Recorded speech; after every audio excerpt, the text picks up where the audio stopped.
Chapter 1940. Good place. Xing Sang's heart skipped a beat. Lord, Madam, rest assured.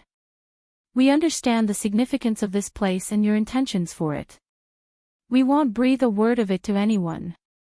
Initially, some members of the group hadn't grasped the gravity of the situation. However, upon Xing Sang's reminder, they swiftly recognized the importance of secrecy and pledged their commitment to it. Xiao Yunduan nodded approvingly. As long as you keep that promise. While initially unsure of their plans, Xiao Yunduan couldn't ignore the potential of such a remarkable locale. It would be a waste not to capitalize on its possibilities. Qiao Xian's vision was clear and concise. Developing the area into a ranch. Her proposal encompassed raising cattle, sheep, and horses, while also creating ponds for ducks and geese. The prospect was tantalizingly promising. With its natural beauty, ample space, and concealed location, the area seemed tailor-made for such endeavors. Surrounded by mountains on three sides and with a narrow entrance, its defenses were formidable.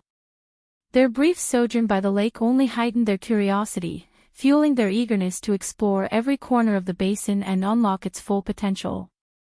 As the day waned, the sun's rays softened, casting gentle hues across the basin. Despite its vastness, the imposing shadows of distant mountains instilled a chill in the air. Sensing the encroaching dusk, the group quickened their pace. Before long, they noticed wisps of rising water vapor, accompanied by a noticeable rise in temperature. Puzzled yet intrigued, they exchanged speculative glances. Xing Sang's sudden revelation broke the silence. Could that be a hot spring up ahead? It would explain the warmth, especially in winter. Wu Guan's eyes widened in realization. It seems likely. But the intensity of the steamy this must be an exceptionally large hot spring. I've never seen anything like it. Indeed, echoed the others in agreement. Those unfamiliar with hot springs, like Lu Fu, Qiao Qiao, and the rest, bombarded Wu Guan with questions, eager to comprehend this natural phenomenon. As Wu Guan elucidated, their eyes widened in astonishment, their anticipation for what lay ahead heightened.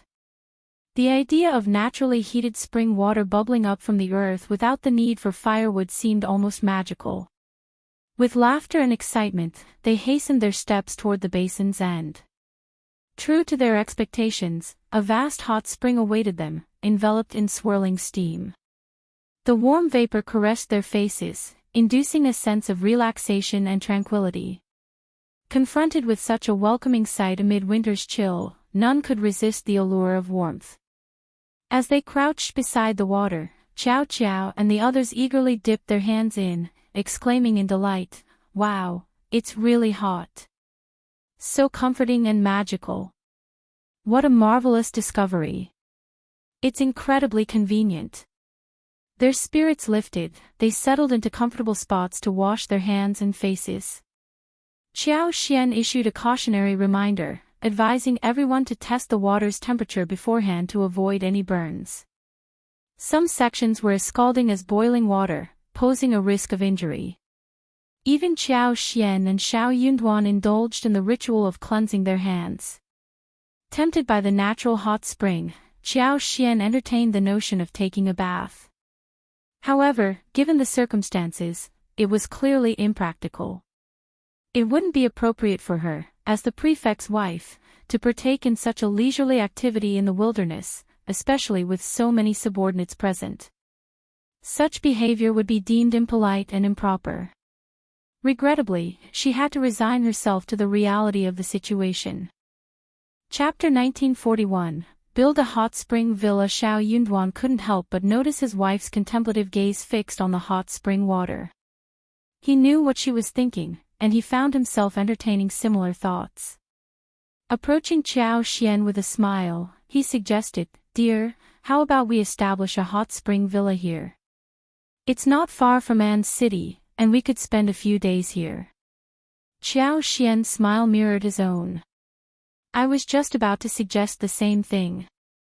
Building a hot spring villa here wouldn't be too complicated. Just a wooden house would suffice."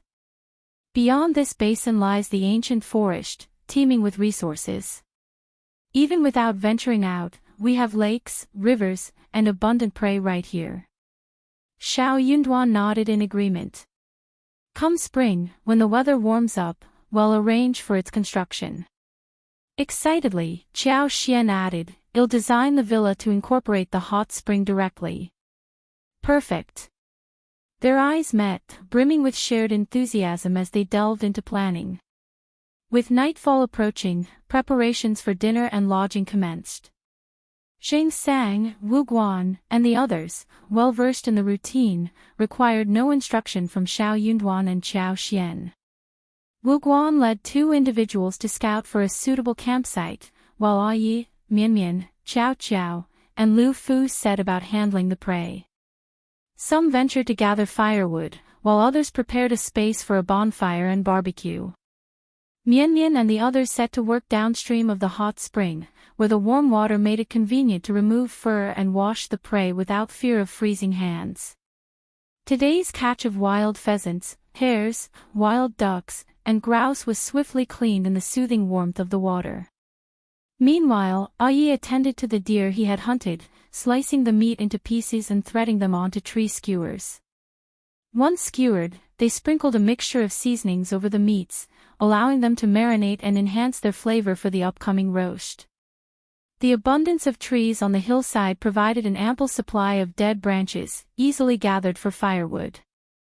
Returning with their finds, the group wasted no time in starting fires.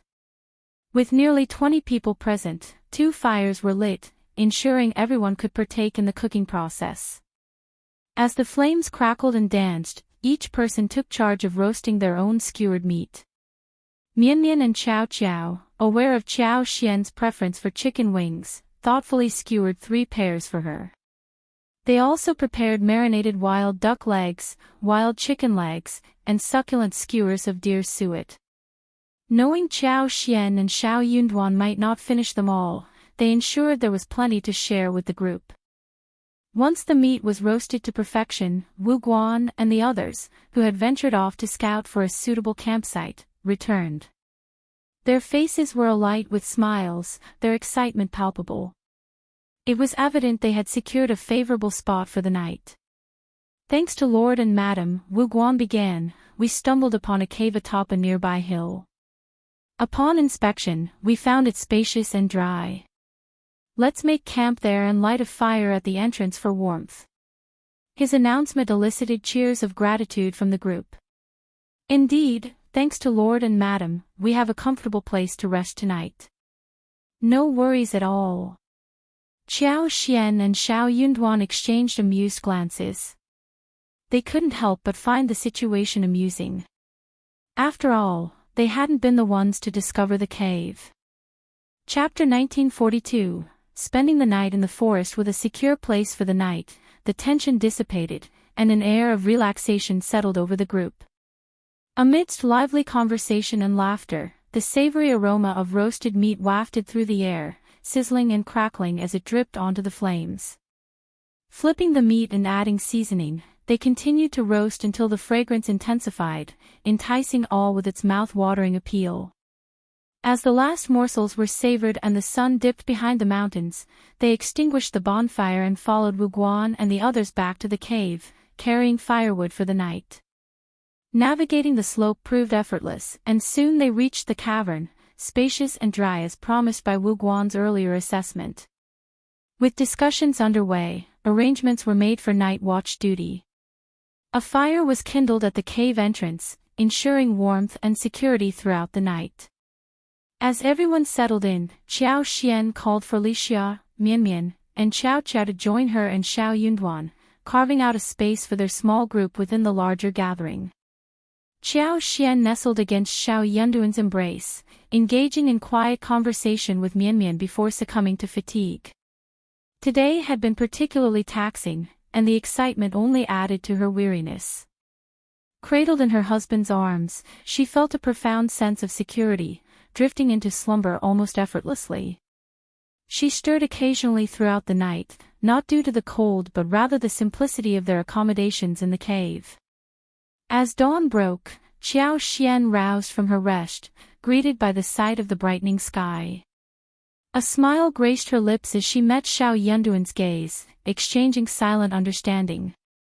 "It's already dawn, so soon," she remarked.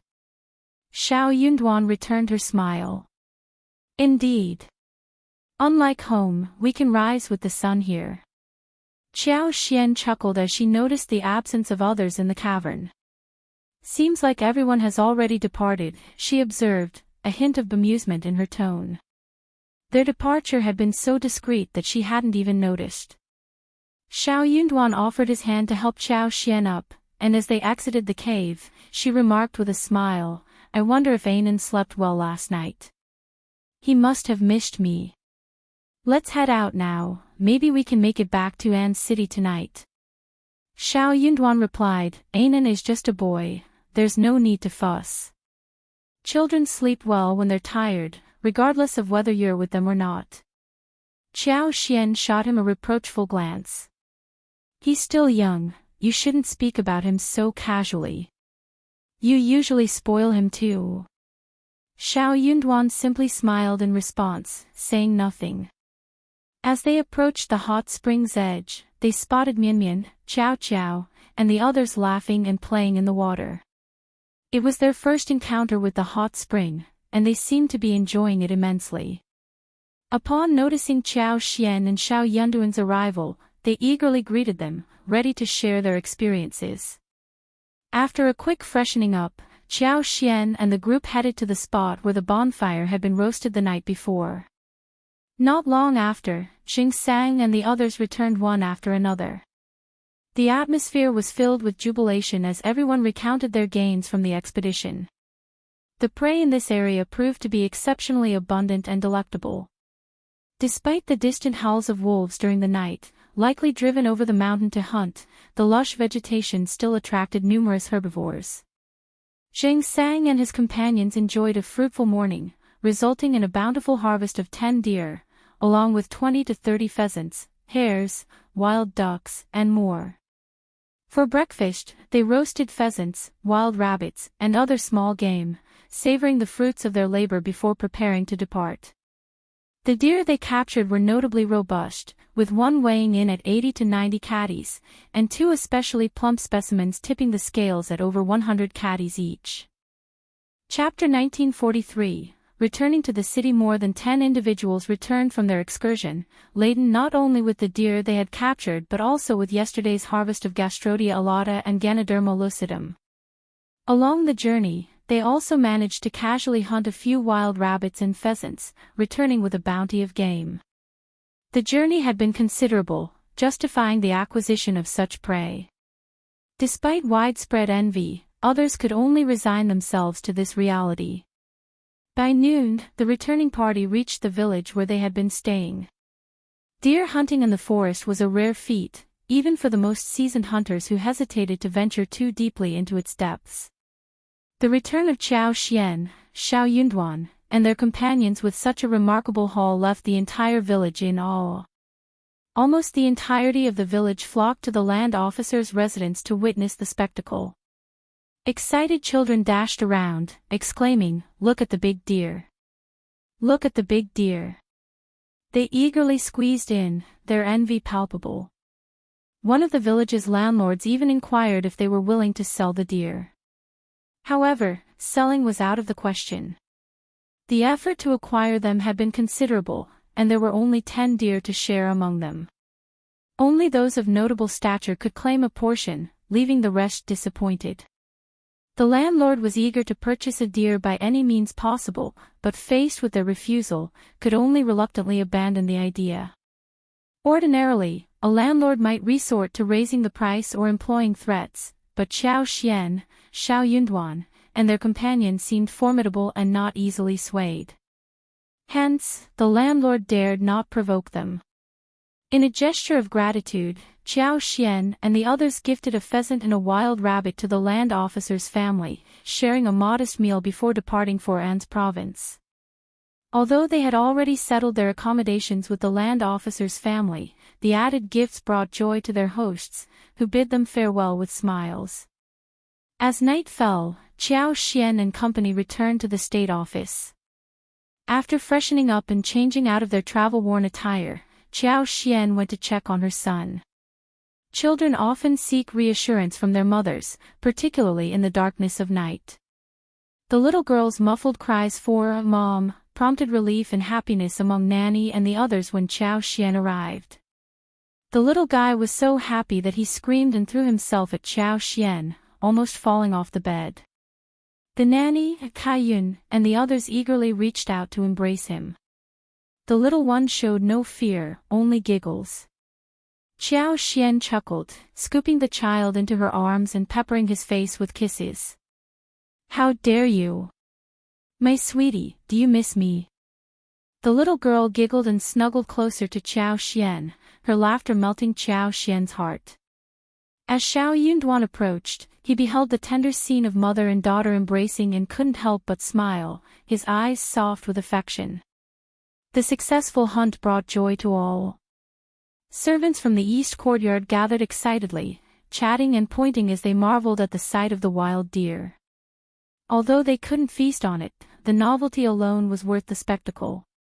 The comfort of the lavish bed and soft pillows ensured everyone enjoyed a restful night's sleep. The following day, Qiao Xian made the decision to divide the spoils. She and Xiao Yunduan retained 3 deer, 2 pheasants, 2 wild rabbits, and 2 wild ducks for themselves. Meanwhile, Jingsang and Wu Guan divided 4 deer, along with 8 pheasants, wild rabbits, and wild ducks among them. Yi and the others received 1 deer, 1 pheasant, 1 wild rabbit, and 1 wild duck each, with the remainder distributed among Hang Xingshan, Sun Bai, and Sun Qian. Chapter 1944, Lord Xiao's luck. The outcome was deemed fair by all, with no disputes over the distribution. Lord and Madam received only a small portion, ensuring most of the spoils were shared among everyone else. There was little else to be said. Furthermore, the discovery of such a fruitful hunting ground meant they could return for more in the future. Qiao Xian and the others generously provided a portion to the servants, allowing each of them to enjoy a few bites. However, Li Xia, Songshi, and the other stewards were excluded from this share. Instead, Deputy Prefect Jia, along with Li Xia and Songshi, received 2 portions. Regrettably, none of the remaining scribes received any portion. With half of the spoils remaining, Qiao Xian and Xiao Yunduan were left with a manageable amount, aided by the cold weather allowing for preservation of the sutras, pheasants, rabbits, and wild ducks. The fresh and succulent venison was processed into meat paste and used to cook porridge, pleasing Anan as well. It had been quite some time since Qiao Xian had tasted such fresh venison. From roasted to stir-fried, grilled to stewed, the meat was prepared in various delectable ways, culminating in a splendid feast. On a whim, Lord Xiao decided to take his wife hunting, and it was only after they returned with a full load that news of their excursion spread throughout the city. Families in the area couldn't help but marvel at their luck. Despite An's province's mountainous terrain teeming with prey, Lord Xiao seemed unusually fortunate. Their destination was Meili Town, and considering the time spent en route, it was evident they wasted no time delving into the mountains for the hunt. Remarkably, they managed to capture 10 deer. While the smaller prey they caught weren't included in the count, their achievement was nonetheless impressive. With only 18 individuals in their party, and considering that Lord Xiao, Madam Xiao, and the younger children and maids lacked hunting prowess, it was quite extraordinary for a group of 12 or 13 people to secure 10 fat deer in such a short span. Their strength and luck were truly commendable. While they occasionally ventured into the mountains for recreational hunting, they never ventured too deep. They had never personally hunted deer before, let alone laid eyes on one. However, there were skilled hunters who captured and sold deer in the area. Admittedly, it wasn't a common occurrence. This was largely due to the elusive nature of deer herds, which typically avoided areas frequented by humans. They were swift and vigilant creatures, making them challenging to hunt. The return of Lord Xiao with such a bountiful harvest left everyone in awe. His luck and fortune were undeniable, prompting a collective sigh of admiration. It seemed one would fare well to align themselves with Lord Shao, fostering honesty and cooperation for future endeavors. Amidst these reflections, it became evident that the weight of New Year gifts would significantly increase. As the new year approached, families vied to send lavish offerings to the prefectural yamen, adhering to tradition. Qiao Xian, in her role, accepted these gifts graciously and prepared suitable returns, keeping herself busy in the process. Some of the offerings were notably extravagant, prompting Qiao Xian to find justification swiftly. Given her husband's recent achievements in subduing bandits and assuming control of a region, it made sense for the attention lavished upon him. In any case, as everyone participated in the customary exchange of gifts for the new year, Qiao Xian reciprocated accordingly, ensuring she could afford to do so. Before they knew it, the 48th year of Qi Xian had arrived. Although Qiao Xian and Xiao Yunduan had not managed to reunite with Xiaoding village, they found solace in the company of many friends in Ainan, creating their own small reunion. Chapter 1945, Another banquet in An's province. The realization that their hometown was within easy reach, just a few days' journey away, brought a sense of closeness that narrowed the perceived distance in their hearts. No longer did they feel the overwhelming loneliness of being isolated at the edge of the world. Instead, they found solace in this newfound proximity. This sense of ease was palpable, offering genuine comfort to their hearts. As parents, Qiao Xian and Xiao Yunduan found themselves immersed in numerous social engagements during the Spring Festival, leaving them with little free time. Fortunately, no affluent family in An's province dared to challenge the authority of Lord Xiao and Madame Xiao. Consequently, Qiao Xian was finally able to relish the happiness of being the wife of a local government official. While Qiao Xian harbored no grudges from the past, first Madame Fan extended an invitation for her to attend a banquet. With a gracious smile, Qiao Xian accepted, despite her lingering aversion toward the Fan family. As the wife of the prefect, she understood the importance of maintaining decorum and refrained from letting personal preferences dictate her social interactions. Remarkably, the once influential Fan family now adopted a more subdued approach. While they traditionally hosted the first spring banquet, this year they chose to schedule it for the 12th of the first month, almost at the conclusion of the spring festival. The scale of the banquet hosted by the Fan clan this year was notably smaller compared to previous years.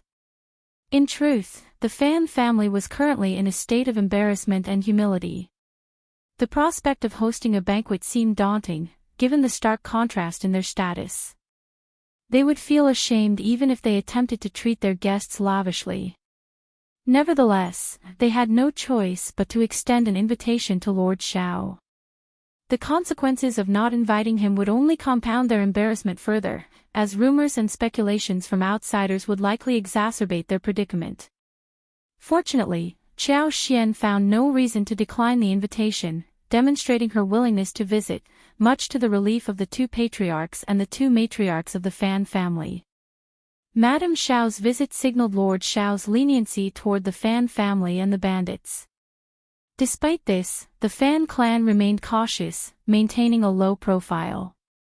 When Qiao Xian arrived as the prefect's wife, it was expected that old lady Fan would personally welcome her and extend polite greetings, demonstrating the Fan family's sincerity. However, due to her advanced age, old lady Fan hesitated to subject herself to such discomfort. Instead, she chose to remain secluded within her courtyard, feigning illness as an excuse to avoid the social interaction. Fan Ruyan, likewise, struggled with the situation. Despite her reluctance to lower her status in front of Qiao Xian, her daughter persistently urged her to reconcile with Madame Xiao to secure her attendance at the banquet. Unable to dissuade her daughter, Fan Ruyan had no choice but to agree. Bai Ruirue took great care in preparing for the occasion, meticulously selecting attire and jewelry while inquiring about Qiao Xian's preferences, as well as those of her maids. This gesture both pained and gratified Fan Ruyan. While she couldn't shake the remorse for past events that had led to her daughter's suffering, she found solace in by Ruiro's maturity and willingness to shoulder the family's burdens. On the day of the Fan family's banquet, Xiao Xian, as customary, invited Mrs. Jia to accompany them. Upon their arrival, the women of the Fan family and the early arriving guests eagerly went out to welcome them. The two matriarchs of the Fan family greeted them with careful smiles as they all proceeded into the reception hall and took their seats. As pleasantries were exchanged, gifts were presented, and tea was served by the Fan family's maids, the atmosphere gradually warmed with laughter and conversation. However, Fan Ruyan remained reticent throughout the proceedings, fearful that speaking might lead to an outburst of anger towards Xiao Xian. It was a struggle she couldn't avoid, as her emotions threatened to overwhelm her. Thus, she chose silence as her refuge. Chapter 1946, Puzzlement. Fan Ruyan, visibly distressed on the sidelines, harbored such intense disdain for Xiao Xian that she found herself continuously mocking and mentally rebuffing her throughout the event. In stark contrast, Bai Ruiro's concern for Xiao Xian was palpable. Despite her junior status, she couldn't help but keep a watchful eye on Xiao Xian, occasionally stealing glances that puzzled those around her. However, her gaze was devoid of hostility. Xiao Xian, with her keen intuition, eventually sensed Bai Ruiro's genuine concern. Initially oblivious, she soon recognized the sincerity behind the younger woman's actions. This unexpected behavior left Xiao Xian perplexed. She never imagined that Fan Ruyan's daughter would harbor a desire to befriend her. Uncertain of the mother and daughter's motives, Xiao Xian couldn't shake the feeling of apprehension. However, the prospect of Fan Ruyan reforming her ways instilled a sense of cautious hope. Despite her skepticism, Xiao Xian found solace in the notion that Fan Ruyan was at least fearful. In her eyes, that fear served as a deterrent, ensuring that the event proceeded without incident.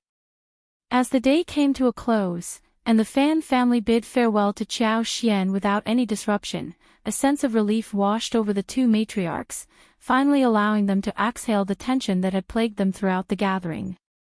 After bidding farewell to the guests, the two matriarchs finally allowed themselves to relax, feeling deeply exhausted yet satisfied with the successful outcome of the event. However, second Mrs. Fan didn't immediately retire to her courtyard for rest. Instead, she sought out her sister-in-law to discuss the day's events. She couldn't help but express her confusion, remarking, "Today was quite intriguing, wasn't it? Despite our sister-in-law refraining from causing trouble after being taught a lesson, I can't quite fathom Ruiro's behavior. In the past, she was always in cahoots with her mother, singing praises to old lady Fan. But today, she seized the opportunity to cozy up to Madame Xiao and shower her with flattery. It's as if the sun is rising from the west." Second Mrs. Fan continued, "And did you notice her attire? Normally, she prefers flashy and ostentatious outfits adorned with gold and silver embellishments. Yet today, she exuded a much more refined and elegant aura, especially with those striking snow-green embroidered chrysanthemums." First Madame Fan furrowed her brow, equally perplexed by Ruiro's sudden change in behavior. After pondering for a moment, she offered a tentative explanation, "Perhaps this is just a phase of adolescence. Given the recent upheavals in the family, it's possible that Ruiroe has undergone some internal changes. From what I observed, she seems to possess a bit more resilience than her mother." Second Mrs. Fan scoffed. "I hope you're right. If that mother and son duo continues their scheming, our family will truly be in dire straits. No one can endure being tormented repeatedly. In my opinion, even if that girl is frightened, there's no need for her to ingratiate herself with Madame Xiao. It's better to keep her distance from Madame Xiao and the state government altogether. That's the safest course of action." Second Mrs. Fan's fear was palpable. After all, Lord Xiao and Madame Xiao had dealt with such formidable mountain bandits. What weight did the Fan family carry in comparison? It was almost laughable. Thanks to that self-righteous woman's actions, they had no real rapport with Lord Xiao and Madame Xiao. Despite attempting to move past previous conflicts, they remained marginalized compared to other families. Therefore, it was deemed fortunate to maintain a considerable distance from them, ensuring a stable life with no concerns about sustenance while safeguarding their existing industries. Chapter 1947, Interrogation. Restoring the prosperity of the past, at least for the next few years, seemed impossible. Second Mrs. Fan acknowledged this reality with a pragmatic outlook, harboring little attachment to past glories. As the wife of First Madame Fan, she was perhaps even less willing to accept this truth, yet she could bear it. She begrudgingly admitted its validity. But when it came to Fan Ruyan and her daughter First Madame Fan pondered for a moment before deciding, "I will speak with them." Second Mrs. Fan nodded in agreement. "That's right, sister-in-law. Don't forget." Once Second Mrs. Fan departed, First Madame Fan remained seated, quietly sipping her tea. After a while, she set down her cup and summoned someone. Then, she proceeded to the courtyard where Fan Ruyan and Bo Ruerue resided. First Madame Fan chose her words carefully. Fan Ruyan couldn't help but feel a surge of anger. What had she done to deserve this reprimand? Was it her conduct at the banquet today? Was her sister-in-law intentionally causing her trouble? Unable to contain her frustration, Fan Ruyan lashed out, venting her pent-up emotions. Feeling aggrieved and infuriated, she physically assaulted First Madame Fan. First Madame Fan's expression darkened as she responded with icy composure, "I was merely offering a friendly reminder. We can't afford any more trouble for our family. Madame Xiao's presence at today's banquet, and its smooth proceedings, are hard-won. Am I wrong to remind you of this?" Fan Ruyan sneered, "Sister-in-law, you're underestimating me. Do you really believe I would cause trouble? Would I harm my own family? Remember, this is my family too." First Madame Fan initially refrained from addressing Fan Ruyan directly, focusing instead on the matter at hand. However, she couldn't ignore Fan Ruyan's insinuations. Nevertheless, she chose not to engage further. Instead, she cast a meaningful glance at Bararui and remarked, "Don't dwell on it too much, sister. I'm not one to stir up trouble without cause. I have my own reasons for being here. It's unusual for me to visit Madame Xiao when I have free time. Naturally, I'm curious. It's only natural for me to inquire more." Fan Ruyan, absorbed in her grievances towards Qiao Xian, failed to notice the subtleties of the exchange. Upon reflection, however, she began to see the validity of First Madame Fan's words. Bai Ruerue was taken aback, feeling a bit flustered by the sudden attention. However, she was not one to back down easily. Blushing slightly, she retorted, "Eldest aunt, what are you implying? Our family is hosting this event, so what's wrong with me speaking a few words? How can you suggest otherwise?" Fan Ruyan chimed in, "Exactly. Ruerue is also contributing to the family. She's merely being courteous to Madame Xiao. Are you not satisfied with that?" First Madame Fan remained firm, stating, "There's no need for flattery. I've made my intentions clear. I am well aware of my actions. Ruerue has always had a penchant for vibrant and elegant attire, and her choice of accessories is always eye-catching. Today, she appears particularly refined and graceful. I just wonder who she's dressing up for." Chapter 1948, Fooled. By Ruerue's heart raced as she felt a surge of guilt wash over her. "Eldest aunt, why do you always have to criticize me for my choice of attire? Can't I wear something delicate and elegant like this dress?" First Madame Fan scoffed. "I never said that." With those words, she rose from her seat and departed, leaving Bai Ruerue muttering to herself. When she glanced up, she was startled to find her mother's unwavering gaze fixed upon her.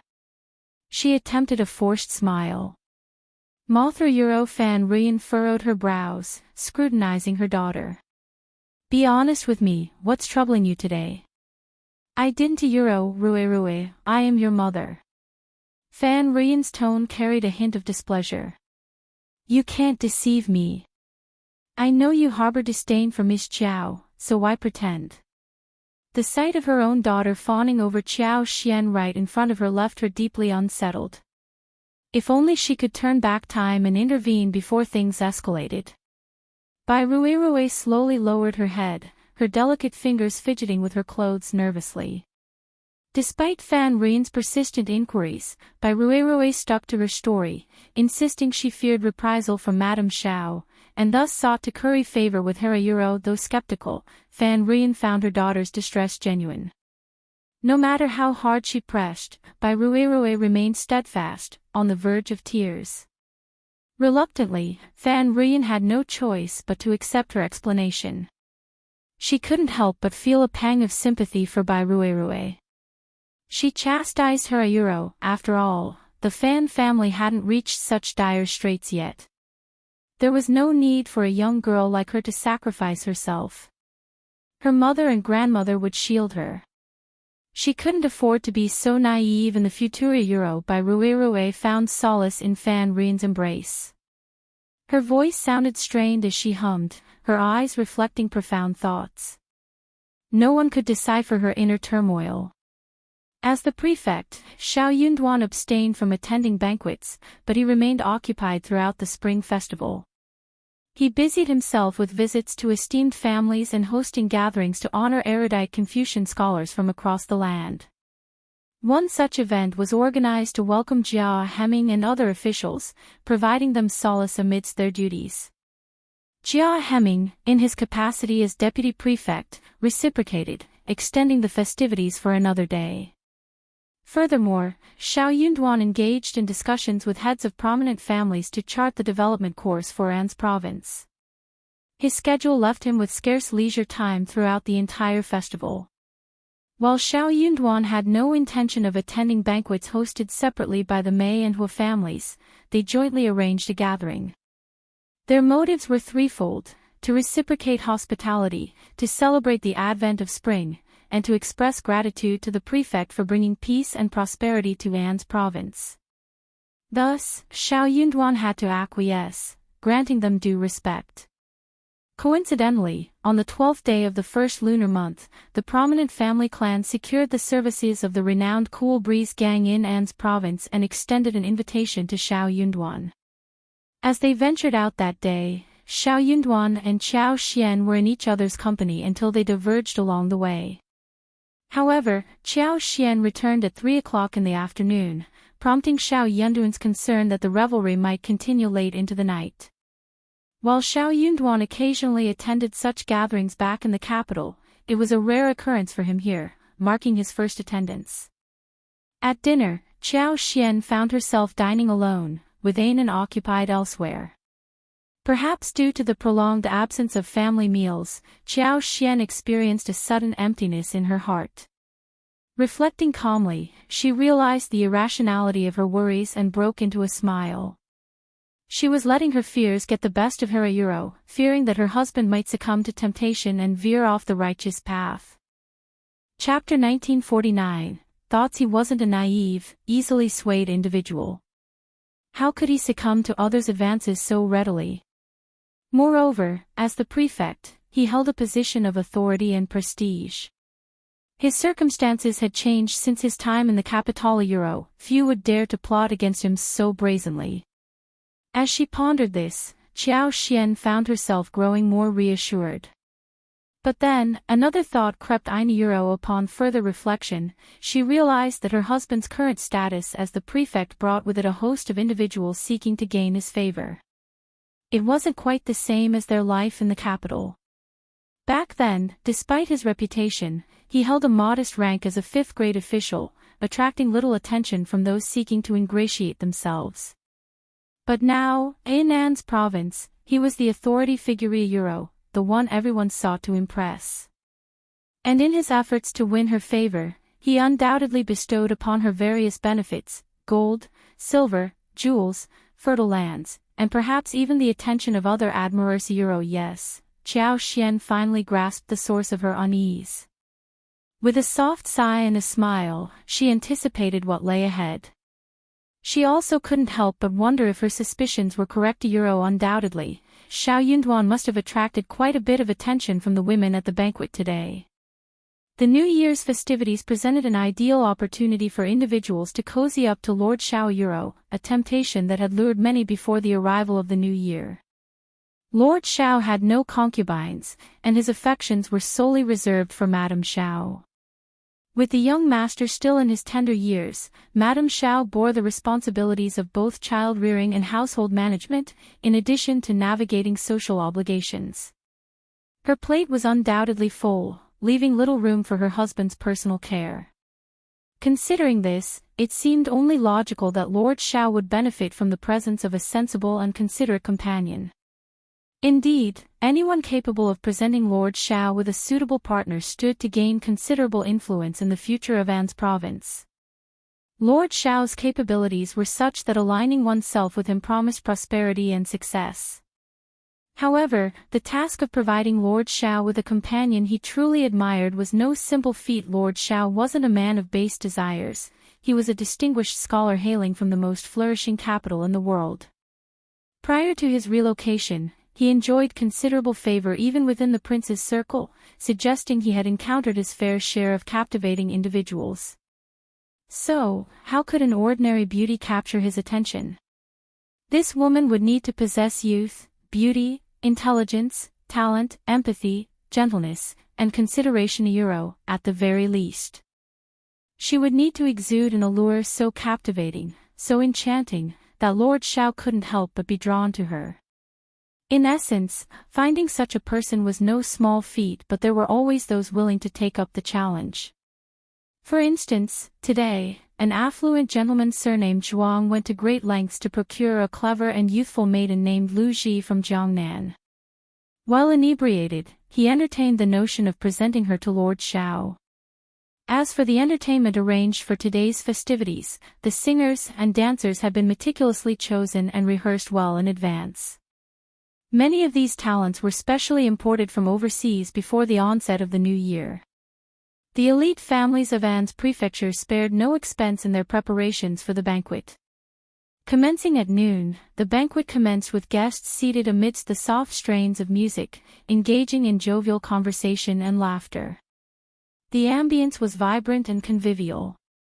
Meanwhile, the gentlemen congregated, indulging in food, drink, and musical merriment. Before long, they found themselves unwinding as they engaged in animated discourse. Chapter 1950. Dance. Xiao Yunduan wasn't particularly fond of these social gatherings, but he understood their necessity and prevalence. He wouldn't display any displeasure or rebuke simply because he didn't enjoy them. He knew he had to put on a good show and navigate through the day. As the wine flowed and the dishes circulated, the atmosphere grew even more buoyant. Conversations grew livelier, with some attempting to introduce risque, humor into the mix. Observing Xiao Yunduan's disapproving frown, they promptly ceased their inappropriate banter. Following the main course, the table was cleared, making way for an array of exquisite fruits, snacks, fragrant teas, and fine wines. The temporary stage, though devoid of any ambiguity, hosted a spirited performance, adding to the festivities. Despite having listened to performances all afternoon and dining well into the night, the excitement persisted. Throughout the event, Xiao Yunduan received compliments and toasts from those around him. He handled them with grace, neither overly affable nor aloof, maintaining a perfect balance that allowed no one to overstep their boundaries while leaving no room for criticism. Feeling weary of the social obligations inside, Xiao Yunduan sought respite by stepping outside for a while. The Cool Breeze Gang, renowned as the most opulent eatery in An's prefecture city, boasted a charming back garden, small yet exquisitely designed. Given its limited space, the garden featured potted flowers of various varieties arranged according to their blooming seasons. Plum blossoms, camellias, azaleas, and more adorned the landscape, their vibrant hues complementing the surrounding rockery, sweet osmanthus, bamboo, and picturesque pines. Nestled in one corner stood a quaint pavilion, encircled by water on three sides with a lively pond housing koi and other fish, adding a touch of whimsy to the scene. As Xiao Yunduan strolled amidst the garden's splendor, he unexpectedly encountered the second old master of the Mei family. Engaging in brief conversation, they were soon joined by others, their camaraderie leading them back indoors to enjoy the ongoing performance. As the afternoon progressed, the sun began its descent toward the western horizon, casting a golden glow over the surroundings. Gathering once more, the guests accompanied Xiao Yunduan for a leisurely walk through the garden, exchanging laughter and conversation. With dusk approaching, they eventually returned indoors, ready to continue the festivities. The evening banquet presented a marked contrast to the daytime affairs. Arranged in a traditional manner, the seating was organized with a prominent central seat flanked by 2 rows on each side, leaving an open space in the middle. Adorning the center was an exquisite flower carpet, while sumptuous dishes were served with meticulous care. As the toasts began, the musicians in the corner struck up a melodious tune, heralding the arrival of a troupe of dancers clad in alluring attire. With towering elegance and snow-white complexions, they captivated the audience with their mesmerizing performance. Leading the ensemble was a veiled figure, her eyes gleaming like autumn water, her waist swaying with graceful fluidity as she sang with dulcet tones. The spectators were instantly enthralled, their eyes alight with admiration and whispered praises. In particular, the leader of the dancers drew the gaze of nearly everyone present, her beauty both enchanting and mysterious, beckoning with irresistible allure. The song she sang seemed to resonate with the very essence of nature, its gentle melody teasing at the heartstrings of all who listened. Each verse seemed to caress the soul, leaving behind a lingering warmth and a tantalizing itch that could not be ignored. And yet, the veil shrouding her features only served to heighten the anticipation, fueling desires to unveil her true visage. As the final notes echoed through the hall, the audience erupted into thunderous applause and cheers, their fervor such that they wished to shower the beauty with silver and gold, if only to catch a glimpse of her unveiled face. Chapter 1951, Miss Lu Ji. Nevertheless, nobody was naive. They all understood that this exquisite beauty had been specifically arranged for Lord Xiao. They seized the opportunity to revel in the performance, shamelessly stealing more than a few glances. After today, they knew they wouldn't have the chance again. Such a captivating figure, alluring dance moves, enchanting eyes, and mellifluous voice truly epitomized supreme-grade beauty. Those who laid eyes on her couldn't help but feel their pulses quicken and their hearts stir. Lord Xiao was no exception. He was a man, after all. It was only natural for him to desire such a treasure that had practically been delivered to his doorstep. Considering it would come at no cost to him, why wouldn't he desire it? To pass up such a blessing would be sheer folly. Consequently, everyone assumed that this beauty belonged to Xiao Yunduan, and they lavished praise upon her accordingly. Absolutely stunning. Such a song belongs only in the heavens. It's truly magnificent. And that dance, it's beyond compare.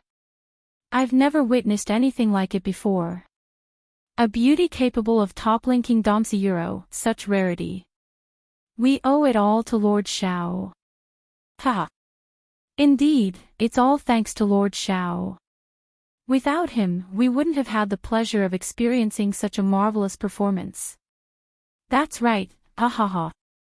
Xiao Yunduan heard everything and frowned slightly. He took it as a joke and did not say anything more. Unexpectedly, when the dance ended and everyone applauded, Old Master Zhuang said with a smile, "Miss Lu Ji's song and dance is really amazing. If it weren't for Lord Xiao, there wouldn't be peace in An's prefecture. It's all thanks to Lord Xiao that we can enjoy the song and dance banquet here in peace. We should thank Lord Xiao for his kindness. Miss Lu Ji, why don't you toast Lord Xiao on our behalf?" Everyone cheered loudly, clapping and laughing. Yes, yes. That's how it should be. Yes, it's all thanks to Lord Xiao. Miss Lu Ji, please have a toast to Lord Xiao. A few more toasts.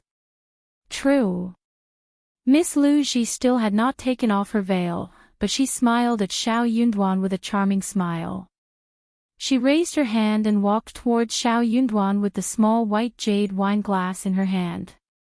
The cloud-like dress brought with it a faint elegant fragrance, making one feel relaxed and happy. As the captivating fragrance wafted through the air, many couldn't resist leaning in to catch a whiff, though they made sure not to betray their inner desires too overtly, lest they reveal their less than admirable intentions. Seating herself gracefully beside Xiao Yunduan, Lu Ji extended her glass to him, taking the opportunity to draw closer. Lord Euro, however, Xiao Yunduan deftly sidestepped her advance, gently pushing her back with a furrowed brow. I've had my fill of wine today, so it'll pass. Instead, why don't you grace us with another performance, Miss Lu Ji? I'm sure everyone here would love to see it.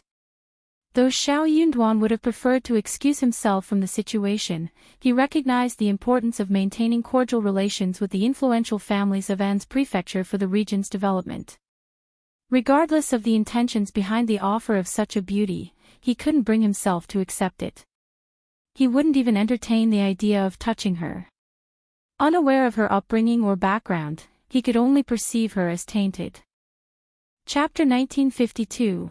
Decline. Lu Ji was momentarily stunned, feeling a wave of unease wash over her as she persisted in clinging to Xiao Yunduan. Lord Euro, however, Xiao Yunduan swiftly evaded her, fixing her with a cold stare that seemed to erect an invisible barrier, freezing her in place, rendering her unable to move. Raising his hand with a faint gentleness in his tone and expression, Xiao Yunduan delivered a chilling command. Miss Lu Ji, please depart. Lu Ji stood frozen, unable to utter a word. The onlookers were equally taken aback.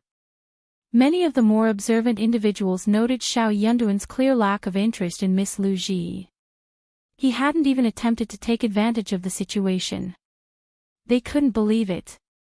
With Miss Lu Ji's undeniable allure, her figure, her charm, her alluring gaze, her melodic voice, surely she must be a beauty worthy of Lord Xiao's attention, given old Master Zhuang's boldness in offering her.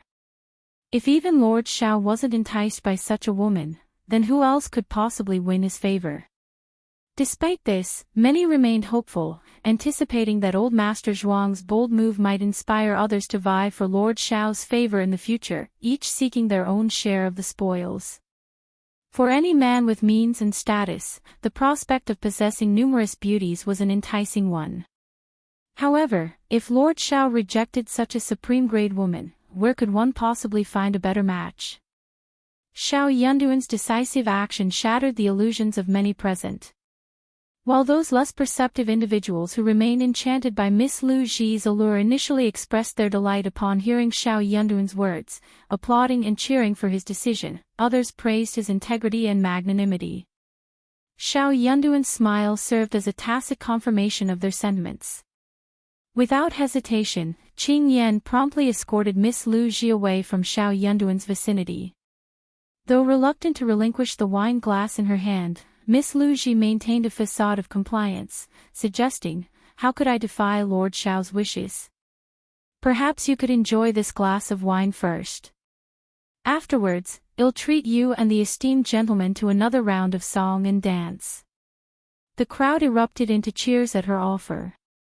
Yet, before Miss Lu Ji could attempt to sidle up to Xiao Yunduan once more, Qing Yan swiftly intercepted, relieving her of the white jade wine glass with a genial smile. "Miss Lu Ji, please. The esteemed gentlemen are eagerly anticipating your performance." Embarrassed by the sudden turn of events, Miss Lu Ji glanced up at Xiao Yunduan with pleading eyes, but his impassive expression provided no solace. It was clear that Xiao Yunduan endorsed Qing Yan's directive. Observing Xiao Yunduan's apparent disinterest, Miss Lu Ji reluctantly swallowed her frustration. Deciphering the situation with practiced acumen, she opted to take a step back, offering Xiao Yunduan a placid smile before resuming her performance for the audience. Xiao Yunduan's aloof demeanor only served to stoke Miss Lu Ji's competitive spirit. Having heard that Lord Xiao had only one wife, who happened to hold the esteemed position of primus, Miss Lu Ji's curiosity about him had been piqued. Now, witnessing Lord Xiao's undeniable charm firsthand, her interest intensified. She hadn't anticipated Lord Xiao's remarkable presence, nor had she anticipated the lascivious and repugnant behavior of the crass old masters. Yet, despite this, her resolve to captivate him remained unwavering. Chapter 1953. Conceited, she exuded confidence in her beauty, intellect, and talents, proficient in music, chess, calligraphy, painting, and the art of song and dance alike. Such multifaceted abilities were a testament to her capabilities. She couldn't fathom the idea of being overlooked, particularly by someone of Lord Xiao's stature. The notion of capturing Lord Xiao's attention was exhilarating. She had a gut feeling that if she could sway him, he would become her protector, offering her the stability she yearned for in life. Miss Lu Ji remained undeterred by Xiao Yunduan's initial indifference. On the contrary, she intensified her efforts, pouring herself into her performances, occasionally casting affectionate glances towards Xiao Yunduan. Her displays garnered admiration from the inebriated old masters, eliciting boisterous applause and laughter. Meanwhile, Xiao Yunduan maintained his composed demeanor, silently enduring the spectacle. Such composure was necessary for a local official. As the performance concluded, before Miss Lu Ji or Old Master Zhuang could speak, Qing Yan interjected, "Miss Lu Ji, your performance was exceptional. Lord Xiao wishes to reward you with 100 taels of silver. Please come forward to receive your well-deserved reward." Receiving 100 taels of silver was no trifling matter, yet Miss Lu Ji found herself grappling with the gravity of the situation. Wasn't this precisely what she had desired? "Thank you graciously for your generosity, Lord. Your esteemed regard overwhelms me. May I be permitted to remain and attend to your wine?" Lu Ji's voice was soft and reverent as she inclined her form towards Xiao Yunduan. Her slender frame exuded an air of graceful desperation, amplifying her plea. Her eyes, brimming with timid adoration, coupled with her tender tone, bespoke volumes of admiration. Such a display of charm would render any man vulnerable to her allure, imbuing him with a sense of pride and assurance. As the crowd erupted in cheers, laughter, and applause, Lu Ji's bashfulness swelled into fervent passion, propelling her towards Xiao Yunduan with a determined stride. "No need," Xiao Yunduan interjected calmly. "I am not accustomed to close company. Miss Lu Ji, if you're not fatigued, why not grace us with another song and dance? I believe everyone here enjoys your performance." Lu Ji's equilibrium wavered, nearly causing her to stumble. This was unexpected. After expending herself in 2 rigorous performances, she found herself slightly breathless and drenched in perspiration. How could she muster the strength for an encore? To falter now and risk humiliation before Himiyuro, how could she endure it? Old Master Zhuang appeared poised to interject, but a meaningful glance from First Old Master Mei prompted him to reconsider. Clearing his throat, Old Master Zhuang attempted to diffuse the tension. "Given Lord Xiao's preferences, Miss Lu Ji, perhaps it's best to graciously withdraw. There will be ample opportunities for performances in the future, ha ha ha." Xiao Yunduan offered no rebuttal, seemingly disinclined to engage in debate. This wasn't the appropriate time for such discourse. As for whether Old Master Zhuang's remarks held any hidden implications, Xiao Yunduan remained indifferent. There was no need to read too deeply into it, as nobody held sway over him with mere words. Observing Xiao Yunduan's lack of objection, Lu Ji's enthusiasm surged. She offered another shy smile and a respectful bow before Xiao Yunduan, her gaze lingering momentarily before she gracefully took her leave. Perhaps Xiao Yunduan was simply uncomfortable with public displays of affection. Lu Ji had encountered such individuals before, so this behavior didn't strike her as unusual. With this thought in mind, Lu Ji's confidence swelled even further. Following Lu Ji's departure, the festivities continued with additional performances of song and dance. While these displays were commendable, showcasing a bevy of talented beauties, none quite matched the captivating allure of Lu Ji. Chapter 1954. Berating. With this incident unfolding, the atmosphere among the attendees grew noticeably strained. Approximately an hour later, Xiao Yunduan announced his intention to depart, prompting the guests to take their leave in succession. The Mei family and the Huo family bid farewell to Xiao Yunduan and politely declined any further invitations. It was widely speculated that the Mei and Huo families harbored plans to surprise Lord Xiao in private. Despite any envy or curiosity stirred among the other guests, none dared to vie with these esteemed families. Upon entering his carriage, Xiao Yunduan found an unfamiliar pair of master and servant awaiting him. The maid, in particular, possessed striking features, a sharp, oval face and delicate contours illuminated by the dim night. Her fair complexion accentuated her beauty, but it was her captivating eyes that truly commanded attention, mesmerizing, alluring, and flirtatious. For a moment, Xiao Yunduan found himself momentarily taken aback, as if encountering this woman for the first time. The woman suppressed a coy laugh behind her hand before speaking timidly, "My lord, I am Lu Ji. I hold you in great admiration and am willing to accompany and serve you. I offer myself as a humble servant and maid, with no regrets for the rest of my days. Please grant me this wish." Xiao Yunduan's expression darkened. Suddenly, it became clear why she seemed so familiar. "Get off here. Lord. Don't make me say it a second time. Not everyone can board my carriage if they want to. Who asked you to come up? How dare you? Lord, you're wise. I definitely didn't mean to offend you. You have already offended me." Xiao Yunduan said coldly. "You came up without my permission, that is an offense. Buta, if you refuse to disembark, shall I have someone assist you?"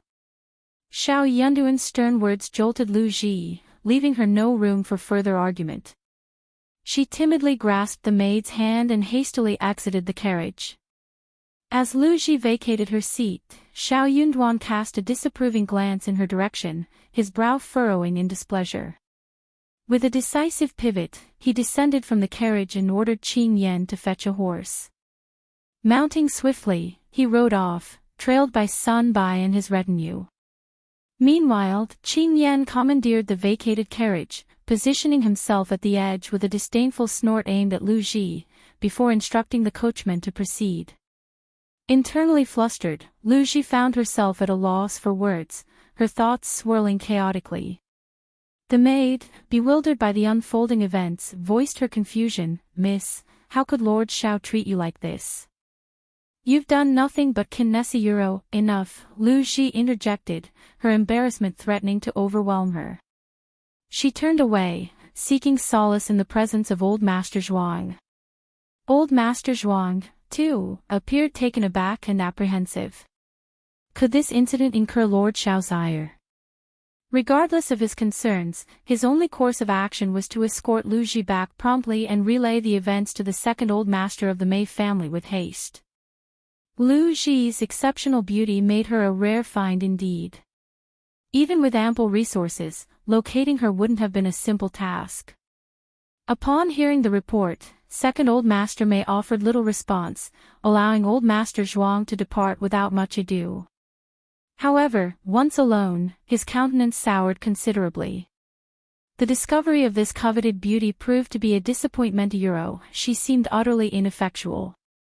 Later that evening, the three brothers convened in the study, their minds burdened with worry. Third Old Master Mei was the first to voice his frustration. What is Lord Xiao's objective? If he shuns female company, does he not desire a spouse and heirs? Why shun the company of a suitable mate? What harm could it possibly bring? I find it utterly confounding. Chapter 1955. Fate. Second Old Master Mei let out a heavy sigh. Nothing is guaranteed. I had hoped that Lu Ji could sway him, or at least earn us a favorable mention. It would have saved us a lot of trouble. Sigh. The two brothers commiserated with each other, their minds burdened with concerns and uncertainties. It's just unfortunate that the gift didn't appeal to him. What more can be done, lamented one. Old Master Mei listened intently before offering his perspective. Simply because he rejected Lu Ji doesn't mean he's averse to others. Xiao Yunduan is, first and foremost, a scholar, a formidable one at that. It's not uncommon for scholars to have reservations, particularly in matters of reputation and sensitivity. His rejection in public may be a reflection of such concerns. Third Old Master Mei chimed in, nodding in agreement. Indeed, scholars often conceal unsavory habits behind a facade of piety. It appears that Xiao Yunduan values his reputation greatly. Perhaps presenting him with a more discreet option would yield better results. Despite his doubts, Third Old Master Mei remained convinced of Lu Ji's irresistible allure. Surely, no man could resist such exquisite beauty. It would be a waste not to pursue her. Old Master Mei interjected, his tone firm. It's not prudent. Xiao Yunduan values his reputation highly. If he rejected Lu Ji, he may not accept her in private. We must explore other avenues to secure his favor. But where could I find another woman like Lu Ji? It doesn't have to be identical, Old Master Mei retorted disdainfully. Scholars are known to value serendipity. Our chance encounter is far more favorable than a direct presentation from others, wouldn't you agree? The eyes of the other two Mei family elders gleamed with newfound hope. Elder brother, that's a brilliant notion. As Xiao Yunduan returned to his quarters in the backyard of the state office, he was greeted by Qiao Xian's welcoming smile. Caught off guard, Xiao Yunduan's gaze softened as he reached out to her. Why are you still awake? I was waiting for you, Qiao Xian replied, her smile unwavering. You smell of alcohol. Have you been indulging in drink all evening? Xiao Yunduan hesitated for a moment, feeling a pang of guilt at her inquiry. He was wary of the implications of the cosmetic scent on his clothing, fearing his wife's suspicions. With a forced smile, he responded, No, I was simply enjoying the entertainment. I'm going to freshen up now. My wife is expecting me in our chamber. Though innocent in his actions, he recognized the potential for misunderstandings. It was better to swiftly dispel any doubts to maintain domestic harmony. Qiao Xian nodded understandingly. Go ahead. Xiao Yunduan planted a kiss on her cheek before grinning, Wait for me. With that, he shuffled off. Qiao Xian wrinkled her nose and let out a small scoff. She had a keen sense of smell, easily detecting the lingering scent of cosmetics on her husband's clothes. Though somewhat awkward, she dismissed any lingering doubts. It was customary for such gatherings to feature dancers and courtesans, their presence accompanied by a cloud of perfume filling the air. However, Qiao Xian couldn't help but feel a twinge of disappointment. With her husband increasingly attending such events, her own happiness seemed destined to diminish. After a refreshing shower, Xiao Yunduan returned to their bedroom, feeling invigorated. Qiao Xian was lounging against the bed's headboard in her apricot-colored pajamas, her loose black hair cascading over her shoulders. The soft fabric draped loosely around her form, and in the gentle glow of the room, she exuded an air of delicate allure and languid charm. Chapter 1956, Is There a Beauty? As the faint sound of footsteps approached, Qiao Xian glanced up and exchanged a smile with her husband. Xiao Yunduan's eyes brimmed with tenderness. Despite their years of marriage, Qiao Xian still managed to evoke a shy flutter in his heart. Her cheeks flushed, and she found herself unable to meet his gaze. My dear wifey Xiao Yunduan's chuckle was soft as he enveloped her in his embrace, casting them both in gentle shadows. The scent of fresh water mingled with the familiar aroma of his presence, suffusing the air with a pleasant warmth. Qiao Xian's cheeks grew hot as she kissed him tenderly, her breath quickening with each passing moment. The familiar rush of desire left her feeling lightheaded. The room was steeped in an enchanting ambience, the air thick with anticipation. Eventually, as the tension ebbed away like dissipating clouds after a storm, they remained ensconced in each other's arms, reluctant to disrupt the tranquil atmosphere. After tidying up the room, Xiao Yunduan drew her close once more, his smile tinged with contentment as he whispered sweet nothings into her ear. Qiao Xian indulged in playful banter, running her fingers through his hair. With a mischievous half-smile, she teased, "Did you happen to encounter any captivating beauties at the banquet today?" The ambience was just right, the perfect moment for indulgence and affection.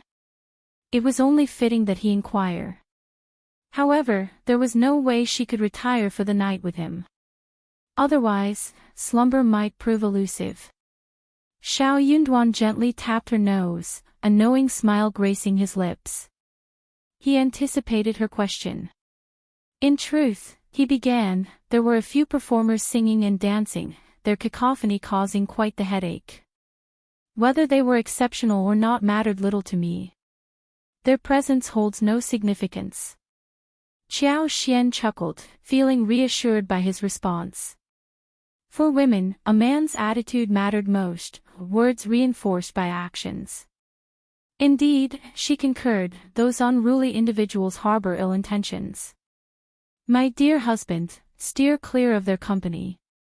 Should anyone persist in associating with them despite the warnings, they'll not hesitate to assert my claim as a jealous wife.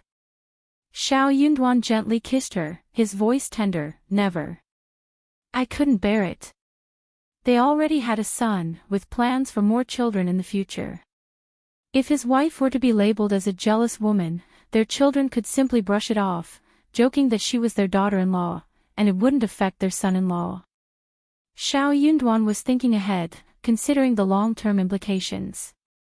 If Qiao Xian had known his thoughts, she would have been torn between laughter and exasperation. But she didn't press further, content with his response. Never one to dwell on such matters, Qiao Xian shifted the conversation to their plans for admiring the Lantern Festival lights on the upcoming 15th day of the lunar month, before drifting off to sleep. It would be the first New Year celebration since the resolution of the bandit problem. Naturally, the Lantern Festival on the 15th day of the first lunar month promised to be lively. The local government had issued calls for merchants to prepare countless lanterns, ensuring a grand celebration. As the final festivity of the spring festival season, the Lantern Festival marked the beginning of warmer weather and the implementation of new plans for farmers and merchants alike. The bustling festivities of the Lantern Festival were a fitting conclusion to the joyous season of celebration. As the Lantern Festival approached, a multitude of lanterns adorned the backyard of the state government office. With dusk settling in, the lanterns were gradually illuminated one by one. Anan, curious and intrigued, reached out tentatively to touch them. Meanwhile, Qiao Xian had instructed the kitchen to prepare a generous assortment of glutinous rice balls, featuring fillings such as sesame sweet osmanthus, red bean paste, peanut, hawthorn, pork, fish, and chiquina euro, enough to satisfy the entire east yard. Additionally, she arranged for a plentiful supply to be distributed to the guards on duty at the office. Chapter 1957, Lantern Festival. They also arranged for a special break for the guards. Those with no pressing duties were permitted to take time off and enjoy some leisure activities. Grateful for the gesture, the guards happily expressed their thanks. After indulging in the glutinous rice balls, they gathered their friends and ventured out in groups to join the festivities. Qiao Xian and Xiao Yunduan decided to explore the Lantern Festival together. However, Anan, still too young and with the crowds at the festival, was left behind. Despite missing out on the Lantern Festival, Anan was entertained by the numerous lights in the yard. Unbeknownst to him, Qiao Xian slipped out of the door. The Lantern Festival grounds had been meticulously planned by the yamen, featuring 2 long streets and a spacious square interconnected. Tonight, access to the area was restricted, with no carriages or horses allowed entry, and bailiffs stationed at the entrances. Stepping off the wagon, Qiao Xian and Xiao Yunduan found themselves engulfed by a bustling throng of revelers. So many lights, such a lively atmosphere. Next year, when Anan is a bit older, well, bring him along too. Qiao Xian remarked with a smile, envisioning future outings with her child.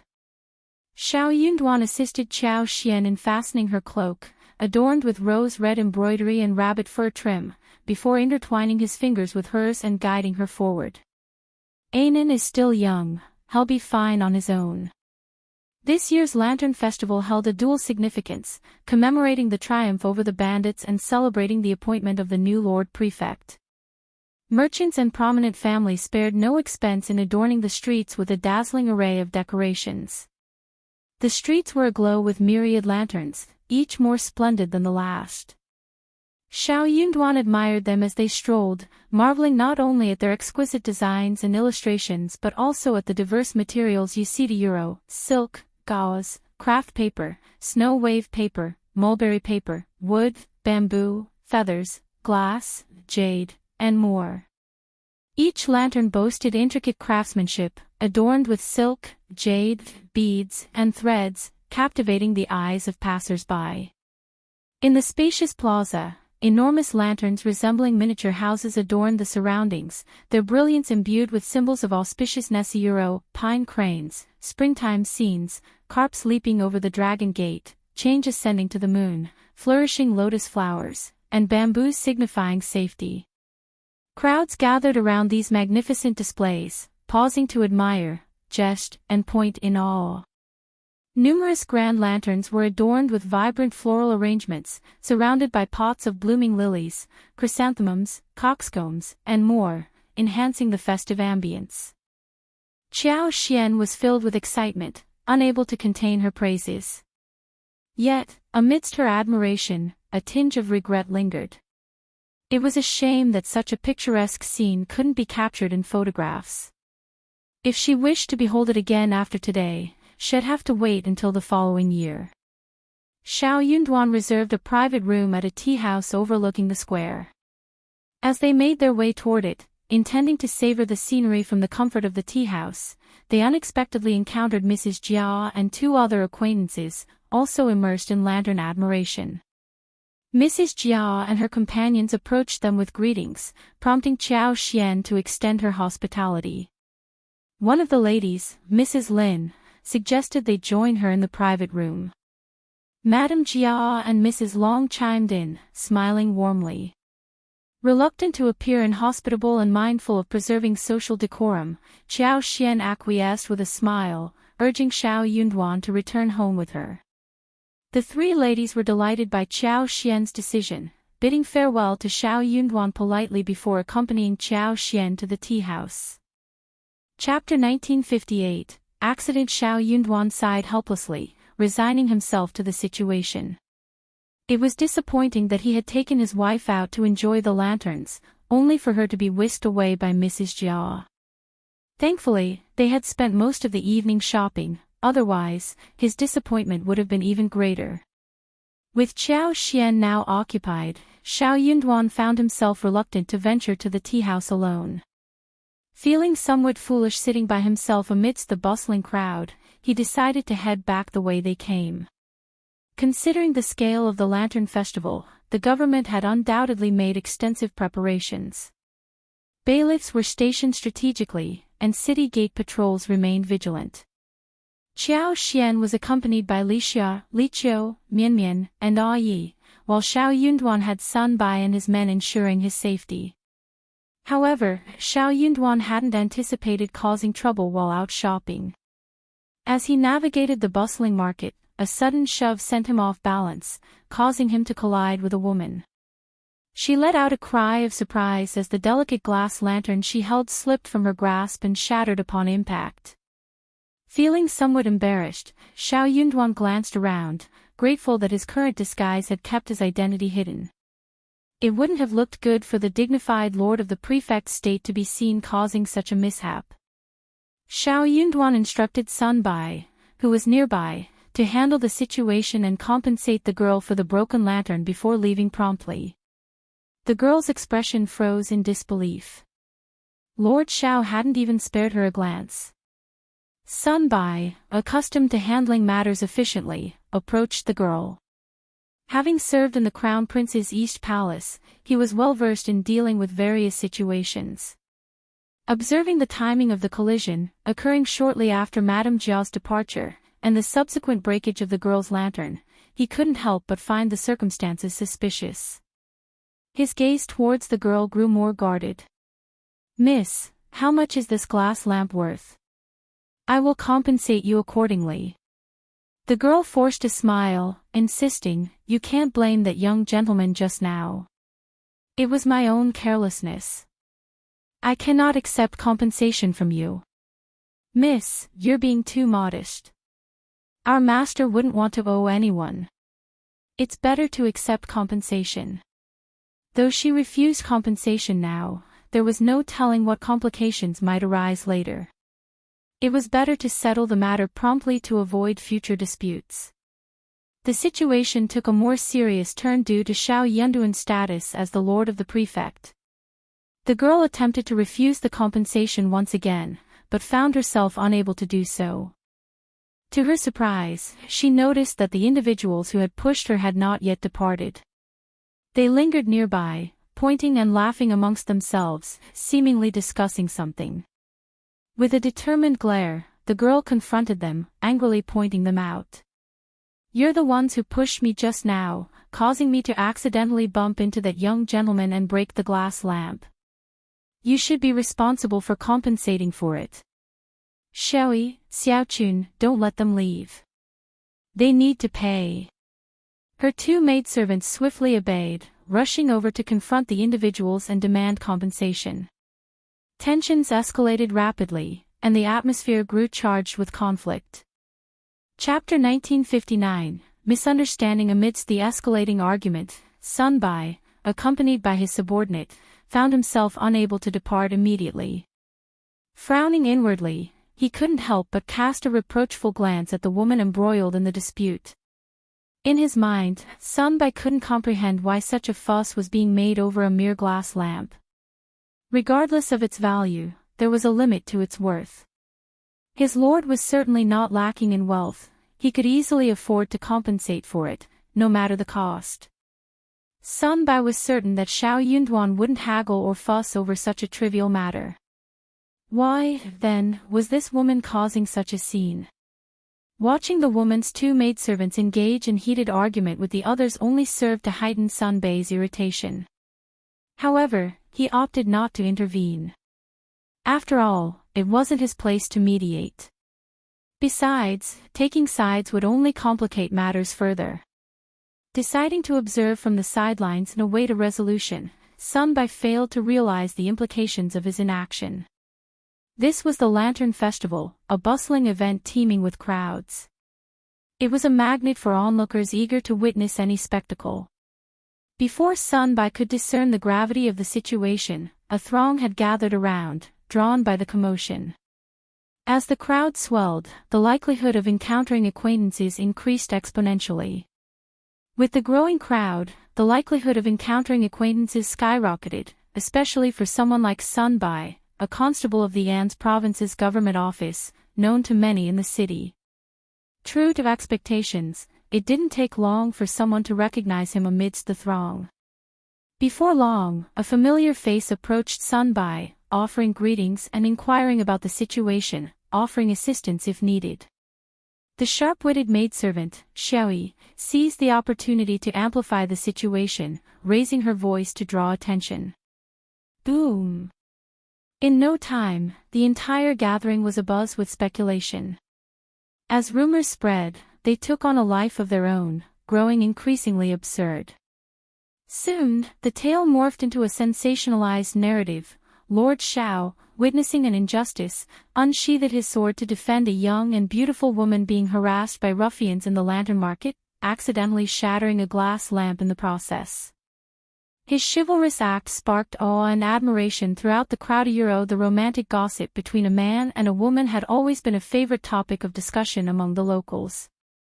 Even the slightest hint of a connection would set imaginations alight, sparking wild interpretations and rampant rumors.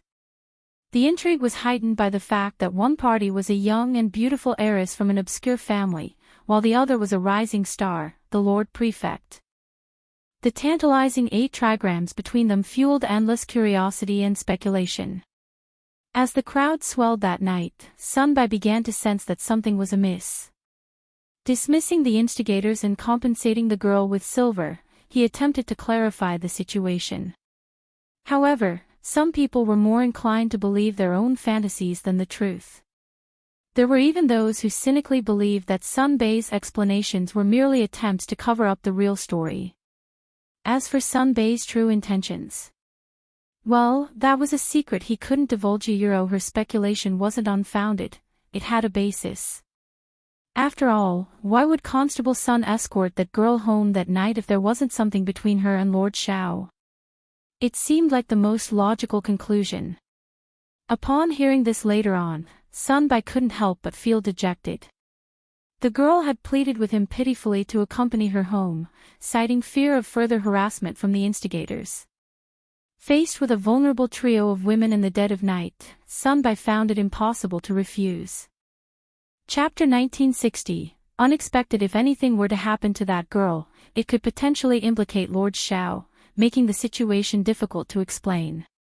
From Sunbai's perspective, he had simply escorted her home, ensuring her safety with the presence of his subordinates and 2 acquaintances. He had believed it would be a straightforward task, but he hadn't anticipated the ensuing rumors. In reality, the moment the girl accidentally shattered the glass lamp on Xiao Yunduan, events spiraled out of his control. Both Xiao Yunduan and Sunbai remained unaware of the rumors circulating about them. For Xiao Yunduan, it was a minor incident that he swiftly left behind, delegating to Sunbai without further concern. As for Sunbai, he too saw the night's events as uneventful and quickly moved on. With the demands of post-spring festival responsibilities looming, neither of them gave much thought to the incident thereafter. Thus, he found himself at a disadvantage. This was the unfolding narrative. Meanwhile, Qiao Xian and Mrs. Jia didn't linger long at the festival, as women typically didn't stay out late. By the time Qiao Xian returned home, Xiao Yunduan had already retired for the night, and Ainan was sound asleep. The couple settled into their room, and the night passed without incident. With the conclusion of the spring festival, Xiao Yunduan was consumed with tasks like rice planting and road repairs, leaving little room for leisure. Given that the rice seeds had been provided by the government the previous year, Xiao Yunduan intended to continue his partnership with Yuezheng Xiao for this year's crop. However, no one could guarantee the same yield as last year. It was widely regarded as a stroke of luck, an anomaly in the Lord Prefect's favor. Qiao Xian recognized the importance of managing expectations moving forward. If the same level of prosperity from the previous year was expected again this year and beyond, disappointment and resentment among the people would inevitably arise. With this in mind, Qiao Xian decided against intervening in the rice production this year, including her own 60,000 mu of paddy fields. Upon returning from their hunting trip in Mili town, Xiao Yunduan and Qiao Xian had already conferred with Jia Hemming and others regarding the road repairs, and the project was now officially underway. The infrastructure of An's province had languished for numerous years, leaving the roads to various towns in dire need of repair. In the 3 towns near the capital city, the road conditions were relatively better. However, as one moved further away from the capital, the road conditions deteriorated significantly. The 2 towns furthest away faced substantial challenges in transporting rice seeds and collecting taxes on public grain every year. The state of those roads was a constant headache for authorities. Xiao Yunduan agreed with his wife's perspective. He realized that if they aimed to prosper, they needed to prioritize road construction. Inadequate transportation infrastructure would hamper the exchange of goods, hindering commoners from bringing out specialty products for sale. Their own families' experiences underscored this point. To achieve prosperity, they needed to engage in commerce. Engaging in commerce didn't necessarily mean everyone becoming a merchant. Their family could sell various products like tea leaves, silver fungus, medicinal herbs, mushrooms, and fruits for profit. However, the lack of a reliable road network made buying and selling incredibly inconvenient. Following the 15th, Xiao Yunduan dispatched a reliable scribe to enlist locals familiar with the terrain to survey and record the land, laying the groundwork for road construction. Chapter 1961. Busy. Most of the road repairs involved filling in the original foundation and widening some sections. The overall layout remained largely unchanged, provided one was willing to endure hardship and adhere to provincial regulations. Manpower for road repairs was readily available through conscription, with nearby commoners providing the necessary labor force. The government historically employed this method whenever manpower was needed. However, the real challenge lay in financing the road repairs. Procuring materials such as stone, wood, sand, and essential medical supplies, particularly trauma medication, required significant funds. Additionally, providing daily meals for laborers was essential, as Xiao Yunduan insisted on ensuring they worked on full stomachs. Laborers engaged in physical work typically consumed large quantities of food, often requiring 5 or 6 fist-sized steamed buns each or even more to feel satisfied. Meeting these financial demands posed a considerable obstacle. While the state office's finances had improved somewhat, they were not yet affluent enough to freely allocate funds for such projects.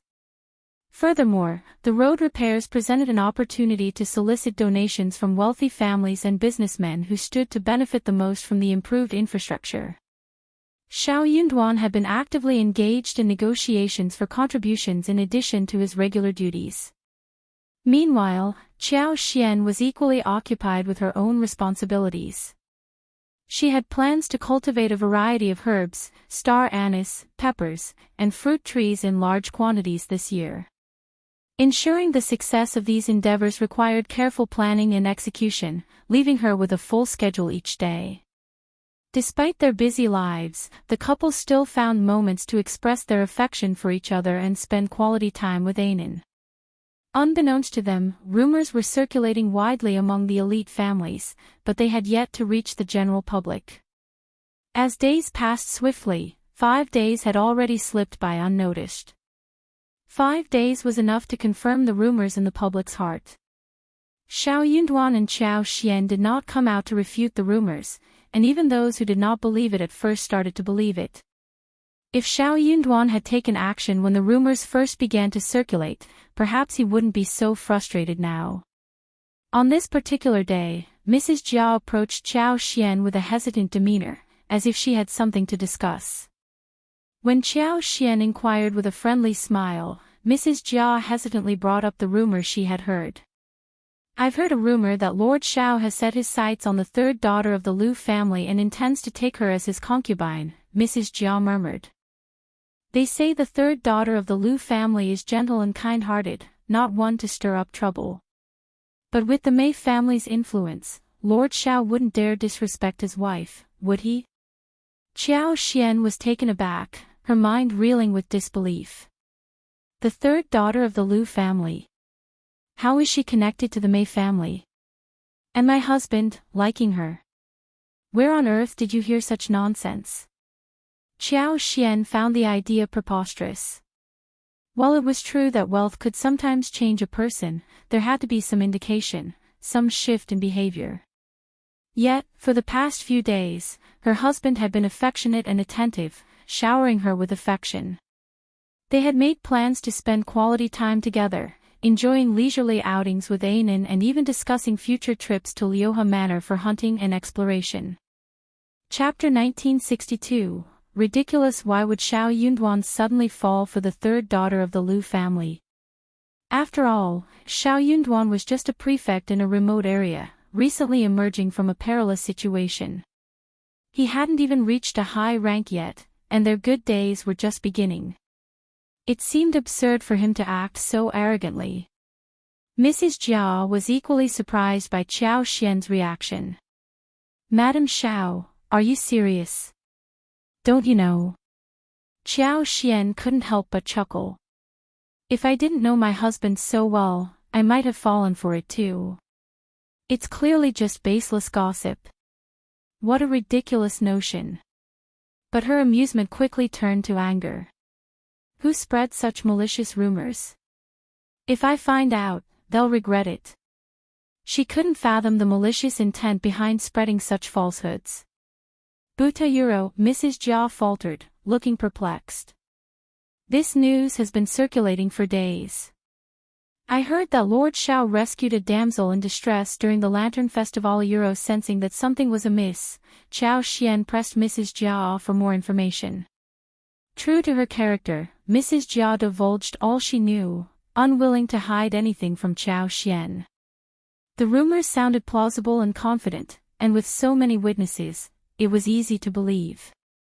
Lord Shao had even requested Constable Sun to escort Miss Lu home. The fact that Lord Shao didn't refute the rumors only fueled their spread. Mrs. Jia couldn't help but sympathize with Chao Xian when she saw the distress in her eyes. Dealing with such widespread rumors would undoubtedly be challenging. She feared that Madame Shao might eventually have to acquiesce to Lord Shao taking Miss Lu as a concubine.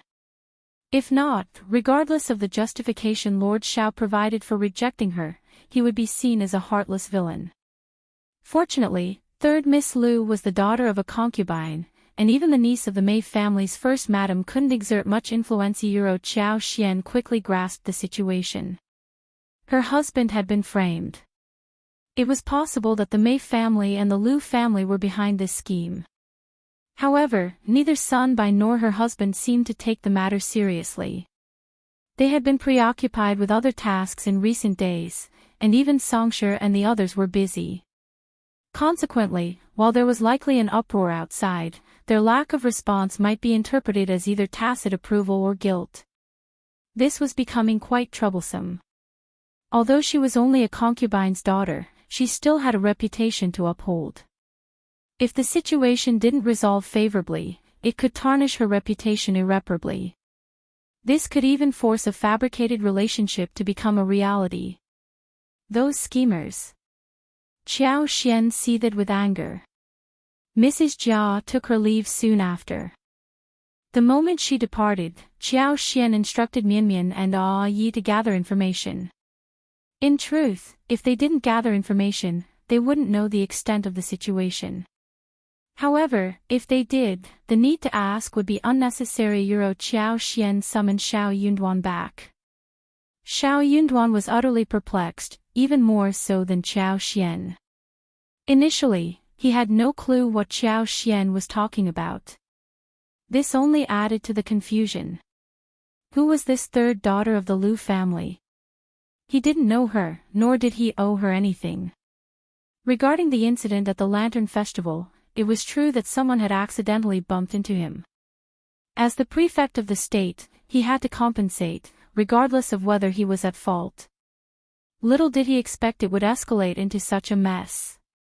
Xiao Yunduan grew frustrated. What is the Mei family plotting? Chao Xian couldn't help but feel a twinge of jealousy. Now they all think that my husband is so lonely without anyone to look after him, so he should be showing concern for her. Chapter 1963, Anger. Hadn't it always been like this since ancient times? Officials and merchants colluded. No, they cooperated. One party provided backing, while the other received monetary rewards. The Mei family might not have been the only ones contemplating such actions. It was just that the Mei family had acted first. After all, she was merely a concubine's daughter. So what if the process lacked glory? She was just Theta, a concubine's daughter. Regardless of a merchant's power, they remained a merchant. Offering the daughter of a concubine to an official as a concubine, particularly to a young and promising official with a bright future, wouldn't bring shame to their family, rather, it would be seen as an honor. Furthermore, it could yield benefits in the future. In any case, the Lu family wouldn't come out at a loss. They must have presented their proposal to Xiao Yunduan, who turned them down.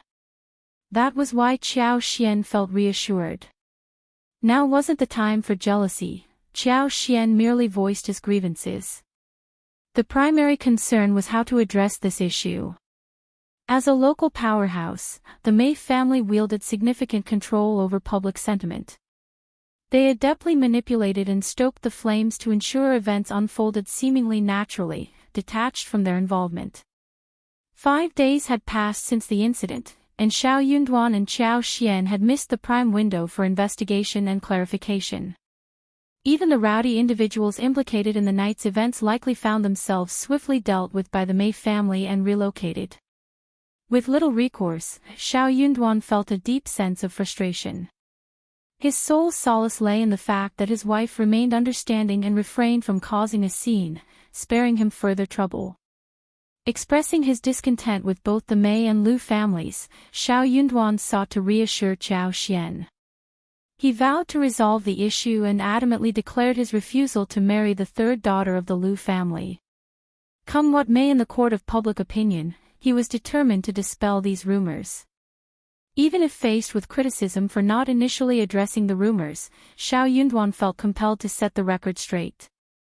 Upon learning of the situation that day, he resolved not to let the rumors persist unchecked. Without delay, that very afternoon, Xiao Yunduan refuted the rumors and provided a full account of the events from that fateful night. Simultaneously, he steered and managed public opinion. As the prefect lord, honesty was his cornerstone.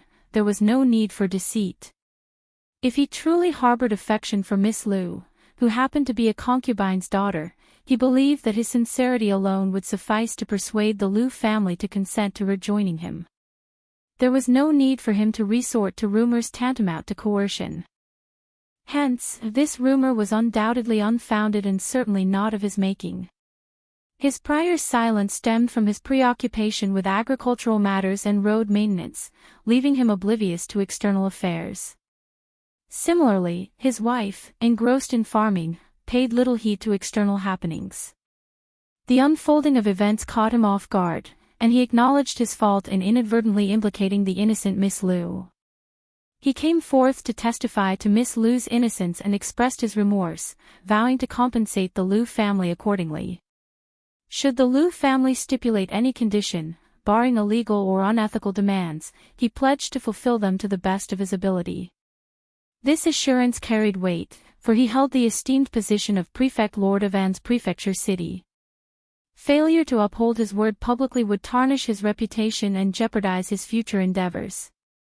Chapter 1964, Self-Recommendation. Simultaneously, Xiao Yunduan gravely addressed the presence of an instigator working behind the scenes to sow discord between himself, the Lu family, and the Mei family. Their aim was to disrupt the harmony and progress of An's prefecture. Such a person was utterly despicable. He pledged to launch a covert investigation to uncover the identity of this malicious individual. Once found, they would face severe consequences for their sinister actions. These words reverberated with shock among the onlookers. Many were intimidated into silence, refraining from reckless discussions. Even if the flames of discontent burned within, they dared only to confide in their families behind closed doors, avoiding any brazen remarks. The citizens of An's city were well aware of Lord Xiao's capabilities. His stern warning quelled any further impudence.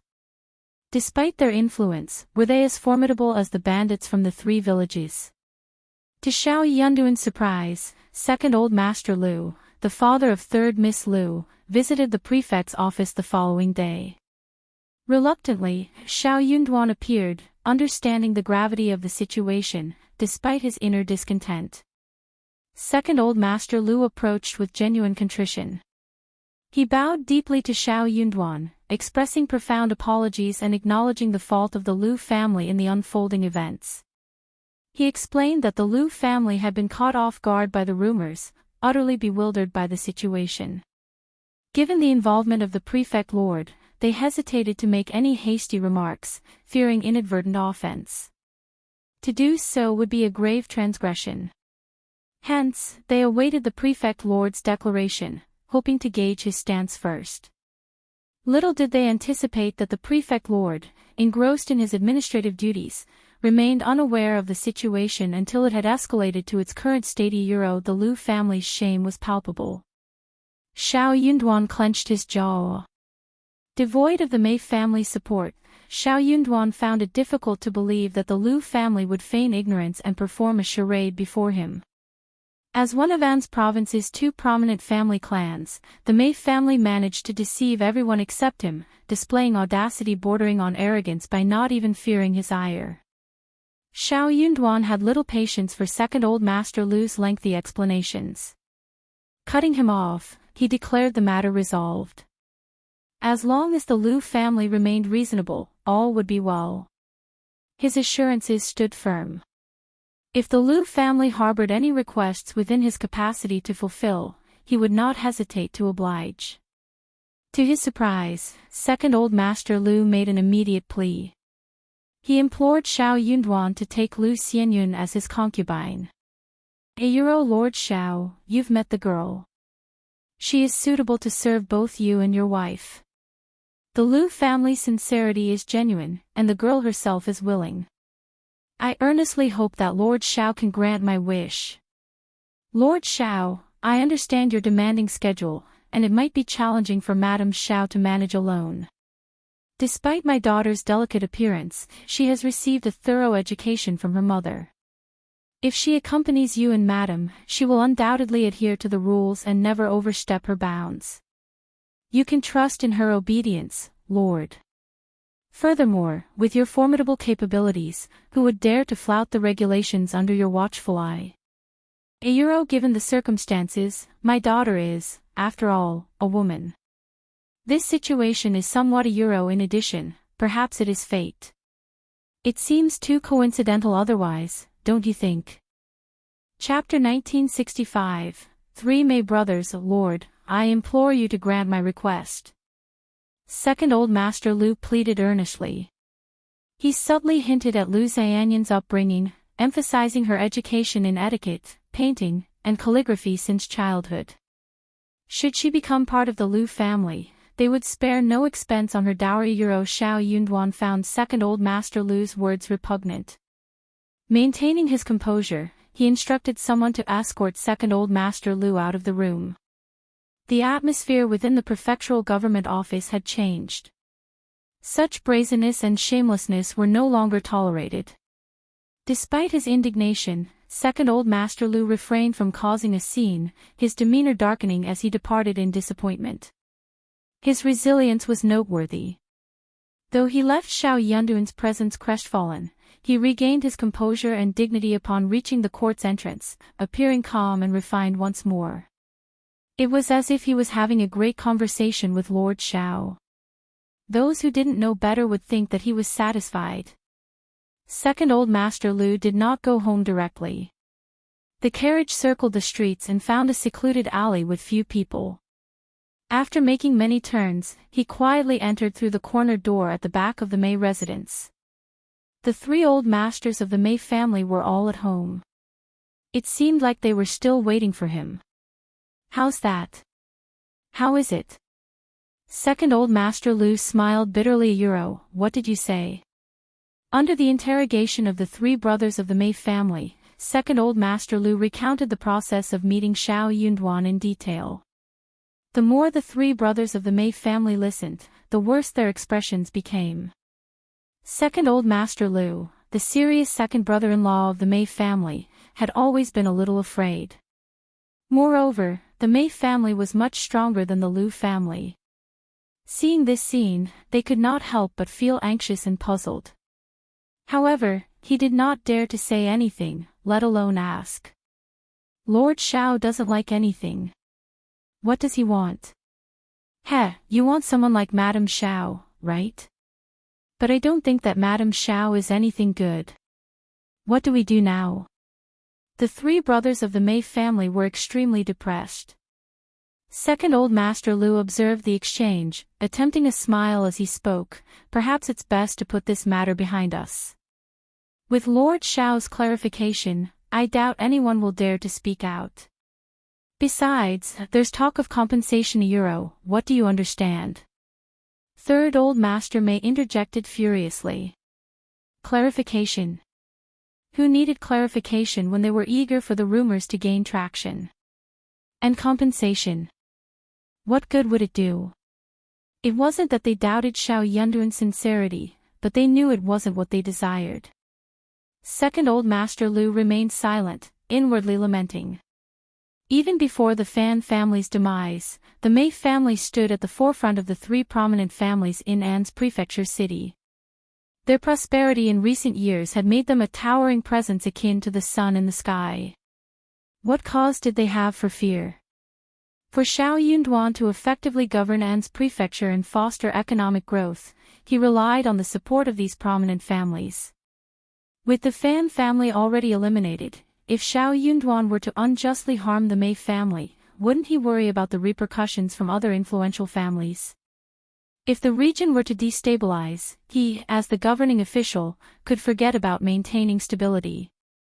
Surely, he wasn't so foolish. He struggled to comprehend their intentions. Chapter 1966. One direct strike. First Master Mei asked Second Old Master Lu to go back first. The moment he left, the three old masters of the Mei family became even more frustrated. Elder brother, I feel uneasy. It won't be good if this matter isn't resolved. Lord Xiao is so difficult to deal with. Elder brother, what should we do? Alas! Old Master Mei also felt unprecedented frustration. Lord Xiao wasn't motivated by wealth or enticed by beauty, and his family couldn't offer him power. It seemed he lacked any other interests. Even if he did have hobbies, his family likely couldn't provide anything to captivate him. With his abundant wealth, wouldn't he simply procure whatever he desired? Consider his swift acquisition of the vast land around Liuhe Fort, not to mention the 60,000 mu of fertile land and numerous shops formerly belonging to the Fan family. He made these purchases without hesitation. Not to mention, the state government still owed their family over 100,000 taels of silver. Even if they resorted to force, they wouldn't stand a chance against him. It was like facing an impregnable fortress. What could they possibly do against such a formidable opponent? After a pause, Old Master Mei spoke slowly. Do you think Lord Xiao suspects our involvement in the Lu family's affair? Third Old Master Mei, never one for subtlety, blurted out, of course he might. Otherwise, why would the Lu family dare to act? Old Master Mei sneered. Indeed. If that's the case, since we've already incurred his displeasure, why not go all the way? Their family didn't necessarily need to be on good terms with Lord Xiao. They simply needed to remain indispensable. Whether the relationship between the Mei and Lu families was coerced or genuinely harmonious mattered little. Thus, when Xiao Yunduan refuted the rumors and silence prevailed, Second Ms. Lu accompanied Lu Xianyun to the state office the day after Second Old Master Lu's visit. They requested to see Qiao Xian. Qiao Xian had just briefed Mianmian, Songshi, and Lu Fu on the impending arrival of the first batch of pepper and fruit trees, instructing them to prepare for planting.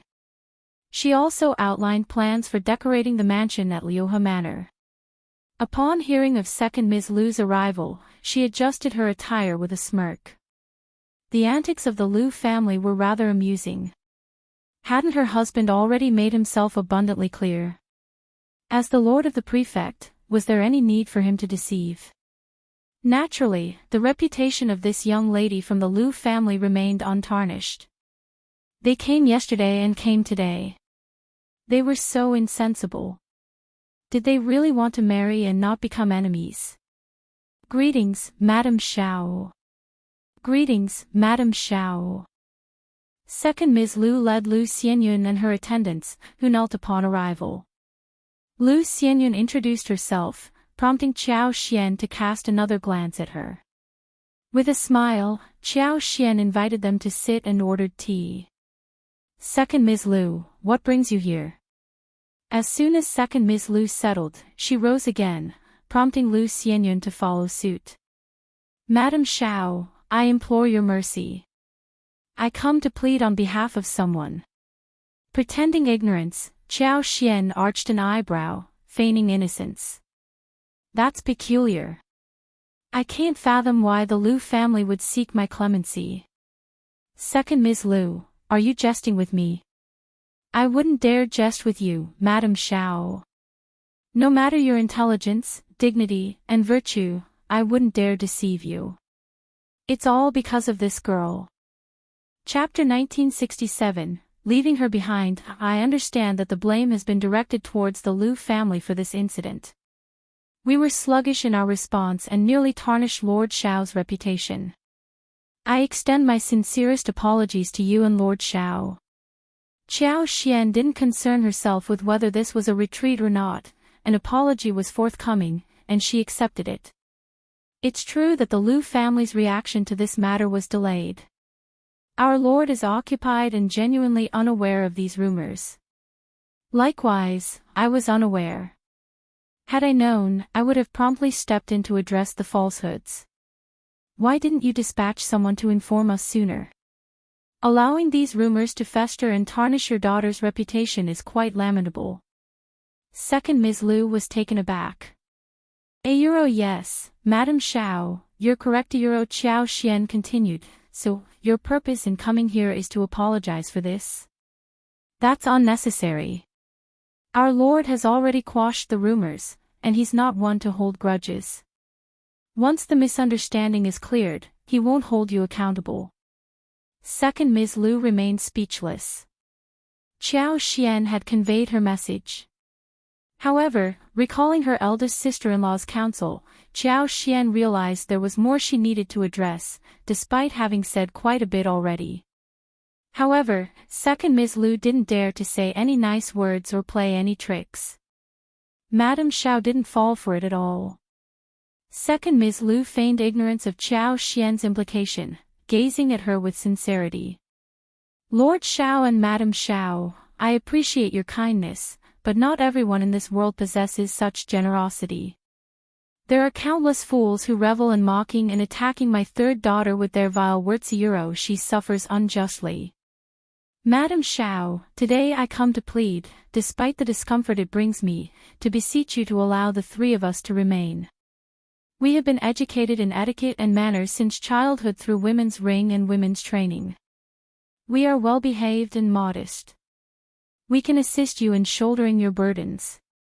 Rest assured, Madame Xiao, upon entering your household, she will dutifully obey your instructions and defer to your authority. She will seek your guidance in all matters and never act against your wishes. I implore you, Madame Xiao, to grant her a place to reside and silence those who gossip.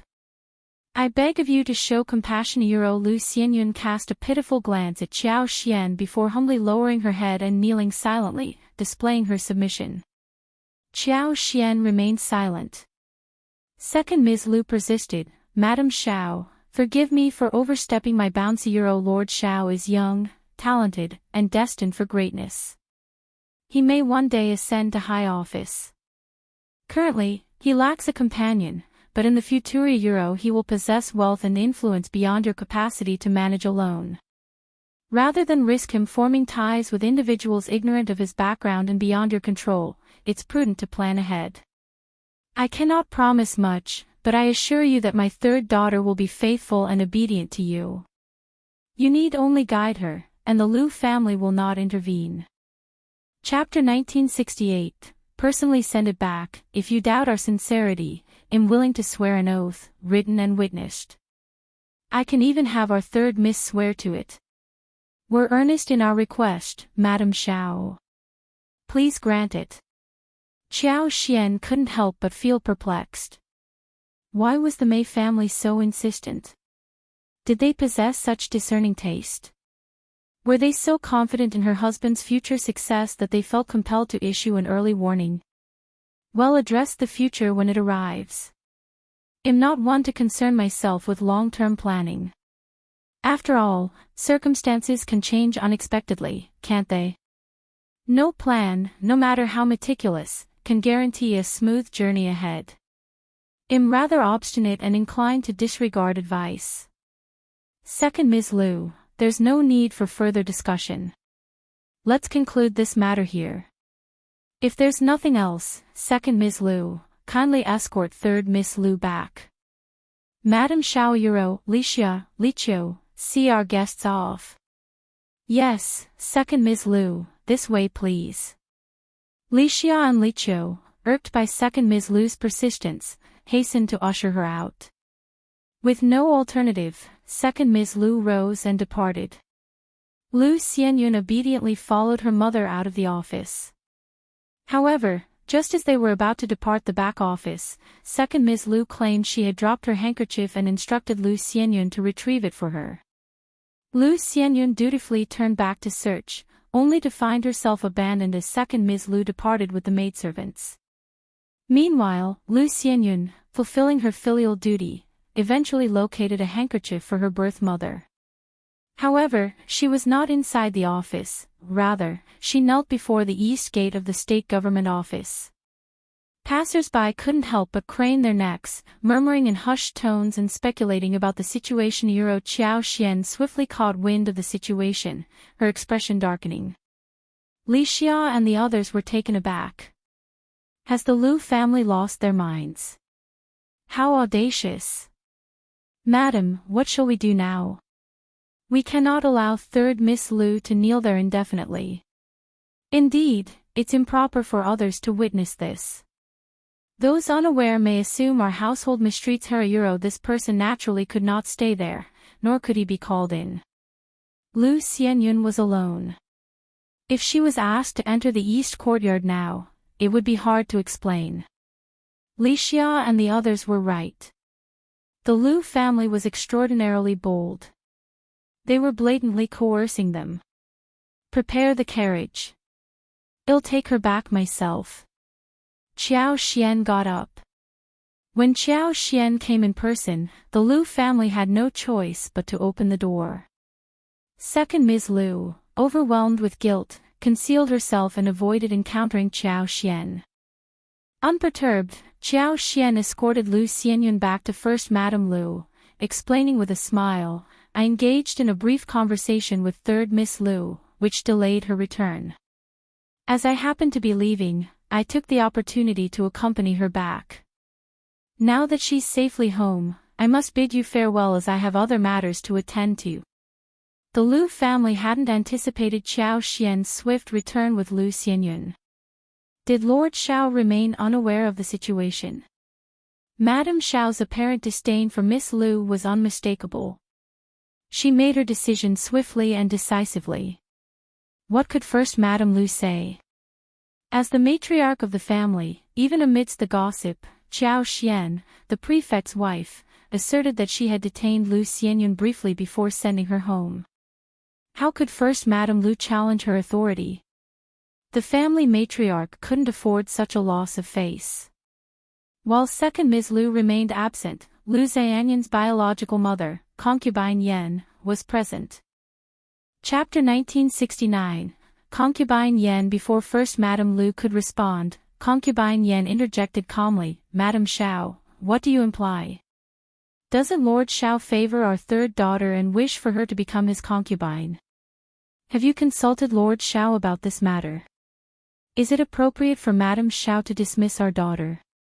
Concubine Yan's words were not rooted in genuine knowledge, rather, second Old Master Lu had instructed her to speak thus. Nonetheless, she felt a sense of satisfaction in carrying out his directive.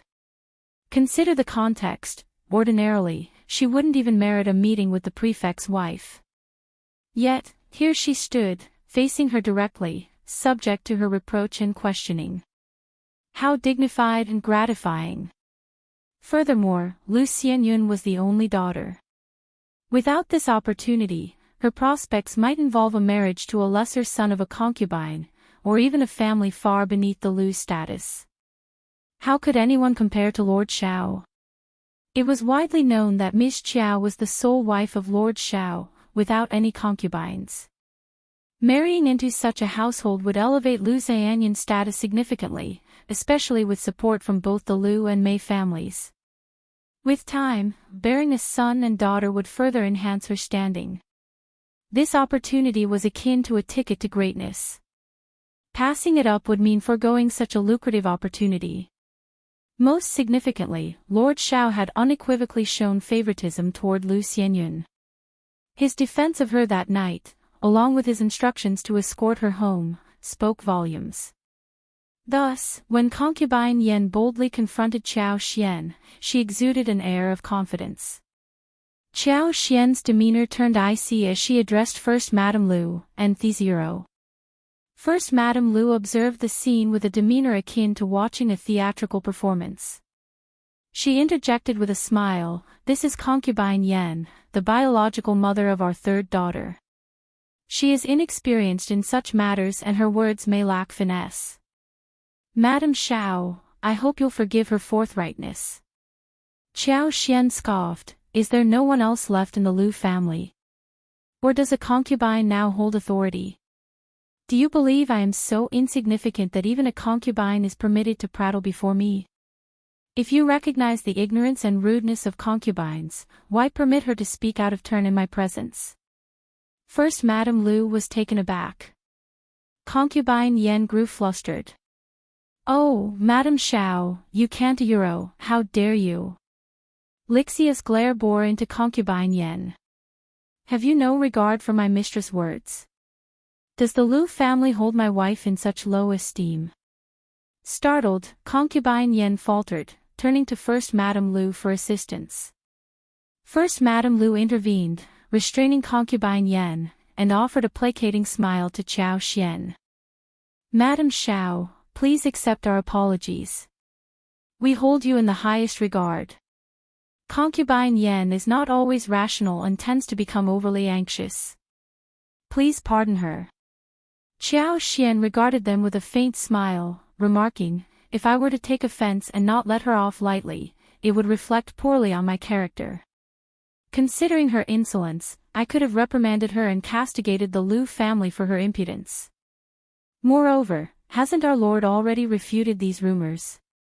What basis does she have for her claims? When has our Lord ever indicated a desire to take her as his concubine? Concubine Yan, did you hear such words directly from our Lord? Or did someone from your family relay this information?" Concubine Yan recoiled, remaining silent.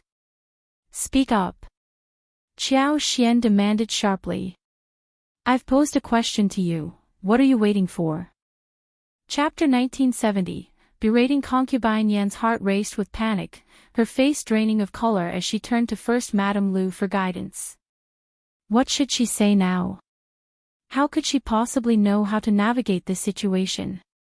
First Madame Lu, equally flustered, offered a strained smile. "Madame Xiao, I believe there must have been a misunderstanding on concubine Yan's part. Yes, indeed. These rumors have been circulating outside. Why wouldn't they be? Lord Xiao's actions during the Lantern Festival clearly indicated his protection of our third miss." Concubine Yan interjected hastily, attempting to justify her previous statement. Qiao Xian's anger simmered beneath the surface as she glanced at First Madame Lu. "What a fascinating family dynamic you have. Despite Lord's refutation of the rumors, why would someone within the family entertain such absurd notions? And to think it's the biological mother of third Miss Lu. Like mother, like daughter, indeed. What sort of character does third Miss Lu possess? How could you dare to propose such an alliance to our Lord? Are you attempting to demean his honor?" First Madame Lu and concubine Yan's expressions shifted uneasily. "Madame Xiao, you have misunderstood, that's what the rumors allege. Even if we don't voice it, others will. But it seems that it's too late to halt the spread of gossip now. Has our misreputation been tarnished in vain?" "That's your concern," Qiao Xian retorted icily. "Lord has already dispelled these rumors. If anyone dares to utter falsehoods again, you have every right to take them to court, and Lord will mete out justice impartially. How can you claim her reputation is sullied? All of Anza's inhabitants fall under Lord's jurisdiction, and when he perceives injustice, he intervenes. Even if it hadn't been your daughter that night, Lord would have acted the same. Are you implying that our Lord should be held accountable for every baseless rumor? That's preposterous. What regard does your Lu family have for our Lord? Do you think you have the authority to make decisions on his behalf? Should our Lord bear responsibility for the malicious machinations of those with dark, deceitful, and shameless intentions who fabricate rumors to besmirch his name? But on that day, our Lord has already refuted the rumors, rendering any further discussion irrelevant. Qiao Xian cut off concubine Yan's attempted defense, unwilling to entertain further fruitless debate. Some individuals were simply beyond reasoning with, and she deemed it more prudent to set a firm example. With a piercing gaze, Qiao Xian turned her attention to First Madame Lu. First Madame Lu, how do you propose to discipline a servant who disrespects their superior and slanders their master?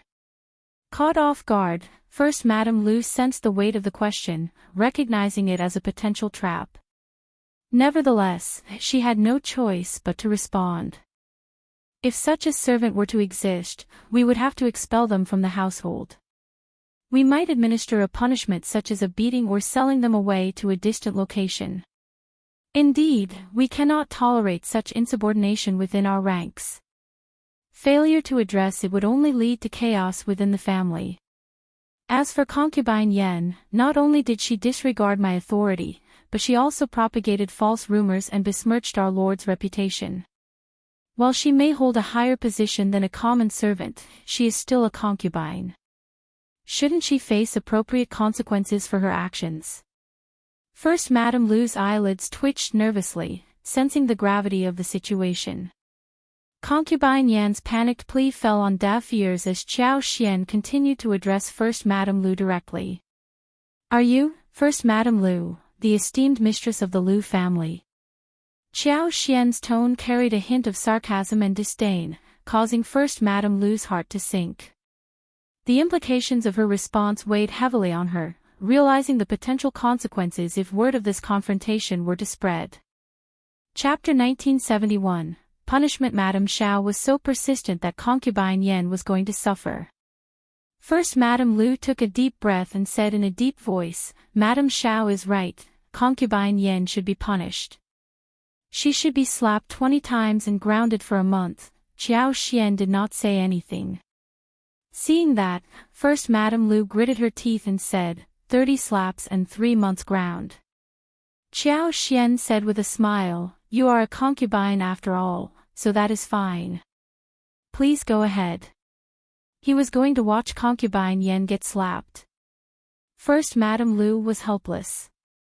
Ignoring concubine Yan's protests, she had no choice but to order the maids to slap her. With Qiao Xian staring at her, the maid did not dare to conserve her energy. She was just following orders, and second old master would not blame her for what happened afterwards. But if she saved her energy, Madame Xiao might say something, and she would be the unlucky one. Concubine Yan was very capable and beautiful. Although she was over 30 years old, second old master Lu still liked her. She lived a luxurious life, and her skin, especially the skin on her face, was white and tender. The force of the slaps was like striking tender tofu, yet despite the brutality, concubine Yan's once flawless complexion was now marred by red welts and tears. As her cries echoed through the room, her disheveled appearance and anguished wails drew the attention of countless servants who had been clandestinely observing the scene unfold. First Madame Lu, her skin crawling with discomfort, exchanged anxious glances with Qiao Xian, realizing the potential ramifications of her actions. With a sinking feeling in her gut, she gritted her teeth, knowing that her decision might incur the wrath of her husband, second old master Lu. Regret gnawed at her conscience. If she had foreseen this outcome, she would have prevented Lu Xianyun from leaving and kept her by her side. Despite concubine Yan's tearful pleas, the punishment continued unabated under the watchful eye of Madame Xiao. 30 resounding slaps left her cheeks red and swollen, her once immaculate appearance now disheveled and marred by tears and sweat. Qiao Xian regarded her with a mixture of pity and exasperation. You're just a concubine. Can't you live peacefully? Why invite trouble with your words? Spreading rumors only brings punishment upon yourself. She then turned her attention to the broader consequences of concubine Yan's actions. Consider your daughter. With a mother like you, her prospects as a concubine's daughter will only diminish. Who would want to marry into a family plagued by such scandal? Your irresponsibility condemns her to a life of misery. Concubine Yan stared up at Qiao Xian in shock, her realization dawning slowly. First Madame Lu, feeling the weight of Qiao Xian's words, ordered assistance for concubine Yan, cursing her own misfortune at being provoked in such a manner. Qiao Xian's final words held a mix of reproach and recognition. Punishment for mistakes, reward for contributions. That's how a family should operate. You, First Madam, are indeed decisive and admirable. Upon hearing the compliment, First Madam Lu felt a surge of frustration that threatened to overwhelm her. She clenched her teeth to suppress it. Madam Xiao, your praise is too kind. Qiao Xian offered a serene smile. No, you truly deserve the title of First Madam Lu. First Madam Lu seethed inwardly. She had been outmaneuvered. It was best to remain silent. First Madam Lu, refrain from harboring any more ill intentions or spreading baseless rumors. Remember, trouble often arises from careless speech. First Madam Lu's heart skipped a beat as she exchanged a glance with Qiao Xian. With a final smile, Qiao Xian departed with Li Xia and the others. Chapter 1972. Crying. First Madam Lu calmed her racing heart and sought out her old master. Meanwhile, upon returning home, Qiao Xian found Xiao Yunduan waiting for her. With a smile, Qiao Xian remarked, "You've heard about it too." "No worries, I handled the situation at the Lu family." Xiao Yunduan's expression turned icy. The Mei family must be out of their minds to pull such a stunt. Qiao Xian led him to sit down, her tone casual. "As long as you don't hold it against me, I can manage. It's not much trouble." Xiao Yunduan's demeanor softened, and he grasped her hands, smiling gently. "It's not just trouble, it's utterly disgusting. I usually don't bother with these matters, but it's all because of my wife." His words implied that she had full authority to handle such situations as she saw fit in the future. Qiao Xian smiled in agreement, finally feeling some relief after the ordeal at the Lu family. Concubine Yan was returned to her quarters amid wails and shrieks, startling everyone in the household. Lu Xianyun gazed at her father tearfully. Hadn't Madame Xiao been described as affable? She had managed to reconcile with the Fan family despite their conflicts. Why then, had she treated her aunt so harshly? As the wife of the prefect, she was actually calculative with a concubine. She did not care about her face at all. First Madame Lu felt guilty and hurried to explain. Second Old Master Lu felt humiliated, but he did not want to get angry with his sister-in-law, so he said a few words. As soon as First Madame Lu left, he asked concubine Yan's maid with a dark face, "What happened?" The maid trembled uncontrollably and told him everything, including what concubine Yan had said. Lu Xianyun blushed when she heard this, and her heart throbbed inexplicably. When the concubine found out that the Mei family intended to help her marry Lord Xiao as a concubine, she told her a lot about her future prospects in private. Her heart was in a mess, and her heart was in turmoil. Her ambition was aroused. She seemed to think that Lord Xiao had noticed her. Otherwise, he wouldn't have compensated her and asked someone to send her home.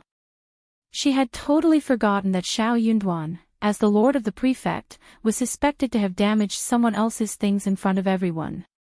How could he not compensate her? As for getting Sun Bai to send her home, she was the one who asked for it, and it had nothing to do with Xiao Yunduan. Concubine Yan's mouth was sore and swollen, and she was so angry that she cried out in frustration. "Old master, it was all Madame Xiao's idea today, and all the servants who came were from the back of the house. I didn't even see a single bailiff. Lord Xiao and Lord Xiao might not even know about this. Our third daughter is so nice, and Lord Xiao is not at a disadvantage. No man would refuse such a beautiful thing. I think Madame Xiao must have done it on her own." Sob, "Old master, even if you don't care about me, you have to stand up for our third daughter. Why don't you ask the Mei family for help? Our third daughter can't be harmed like this." Lu Xianyun also looked at her father eagerly, hoping for his support. Second Old Master Lu was also indignant. He stomped his feet and went to the May family again to seek assistance. First Mrs. May cut to the chase when she met with Xiao Xian directly. The May family did not have a girl of the right age, and the third daughter of the Lu family was a mature and polite woman. The May family had no evil intention, they simply wished to present her as a gift to Lord Xiao. Chapter 1973. Deal with this arrangement. The May family pledged their unwavering support to Lord Xiao. Regardless of his actions, they would stand by him. Essentially, it was a transaction. In this exchange, the May family sought a powerful ally. With their backing, Lord Xiao would undoubtedly gain advantages. It was a mutually beneficial arrangement. Of course, Lu Xianyun was the daughter of a concubine. Given that Madame Xiao had already borne Lord Xiao's eldest son, and Lord Xiao was not one to favor concubines over his wife, there was no need for concern. If Madame Xiao felt that Lu Xianyun had erred, she could reprimand her. She even proposed to Lord Xiao that if he did not accept Lu Xianyun, they could find another suitable candidate. First Mrs. Mai's words seemed forthright and sincere, as though she was merely discussing matters of wealth and influence. But Xiao Xian found the whole conversation repugnant. Then, without hesitation, she turned down the offer. Though she valued her reputation greatly, being the wife of an official demanded it, she couldn't help but feel a pang of jealousy when First Mrs. May proposed the alliance. Because only a jealous woman would reject such an advantageous offer, one that could benefit her husband without posing any harm. Only a woman consumed by jealousy. Xiao Xian seethed at the thought of how the May family was attempting to manipulate her into jealousy. She was not about to give First Mrs. May any satisfaction. If I say no, then it's no. My husband has no need for such connections. Spare your efforts and don't approach him. Even if he were to consider it, I would never agree.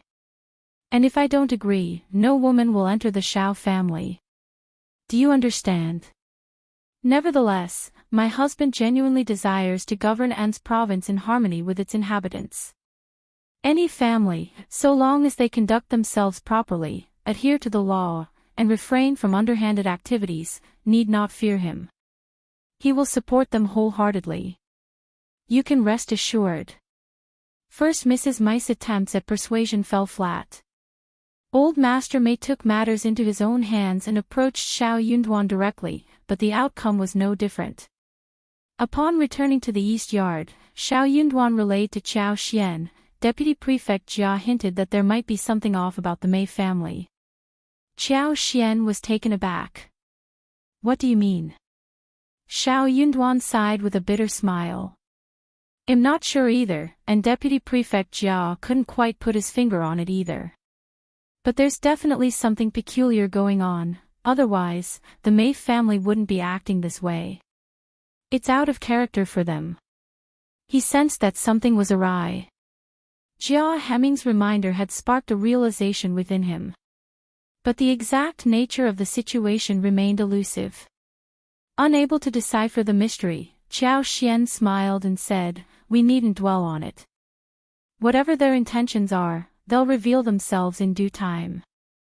Xiao Yunduan nodded, gently grasping her shoulders. "I've already instructed Jing Sang to discreetly investigate.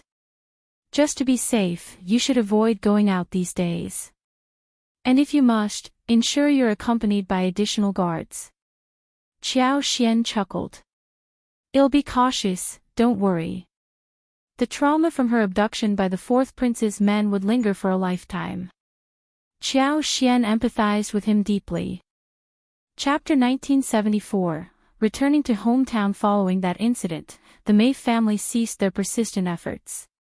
No longer were they bothered by unwanted visitors. As for the Lu family, stripped of the May family's backing, they no longer posed a threat. Several days later, during a gathering of young ladies from affluent families in An's province, third Miss Lu had a near-fatal accident when she fell into the water.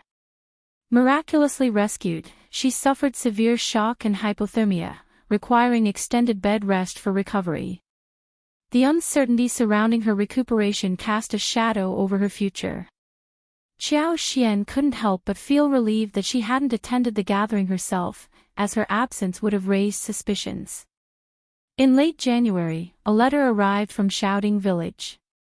Tao Tao and Zhao Shu's wedding date had been set for the 8th of March. Zhao Shu remained occupied with business matters in Jiangnan. After finalizing arrangements for the year, he would journey to Yuzhang, accompanied by relatives and elders from within a 500-meter radius of Heshan County. Upon arrival, they would celebrate with a grand wedding for Zhao Shu and Tao Tao. With Zhao Shu's willingness to spare no expense, a sizable contingent of relatives was expected to attend, eager to partake in the festivities. Thanks to his generosity, accommodations and provisions for the journey would be arranged without hesitation. Who wouldn't seize the opportunity to join such a joyous occasion? Especially his cousins and uncles were eager to participate in the festivities. Qiao Xian and Xiao Yunduan shared in their joy for the couple. With the wedding plans settled, anticipation filled the air. As Xiao Yunduan was restricted to official duties, Qiao Xian planned to return around the 12th of February, accompanied by Ainin.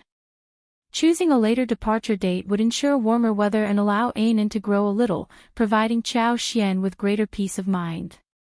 Although Qiao Xian felt she could depart immediately if not for Ainin's welfare, she understood the importance of waiting.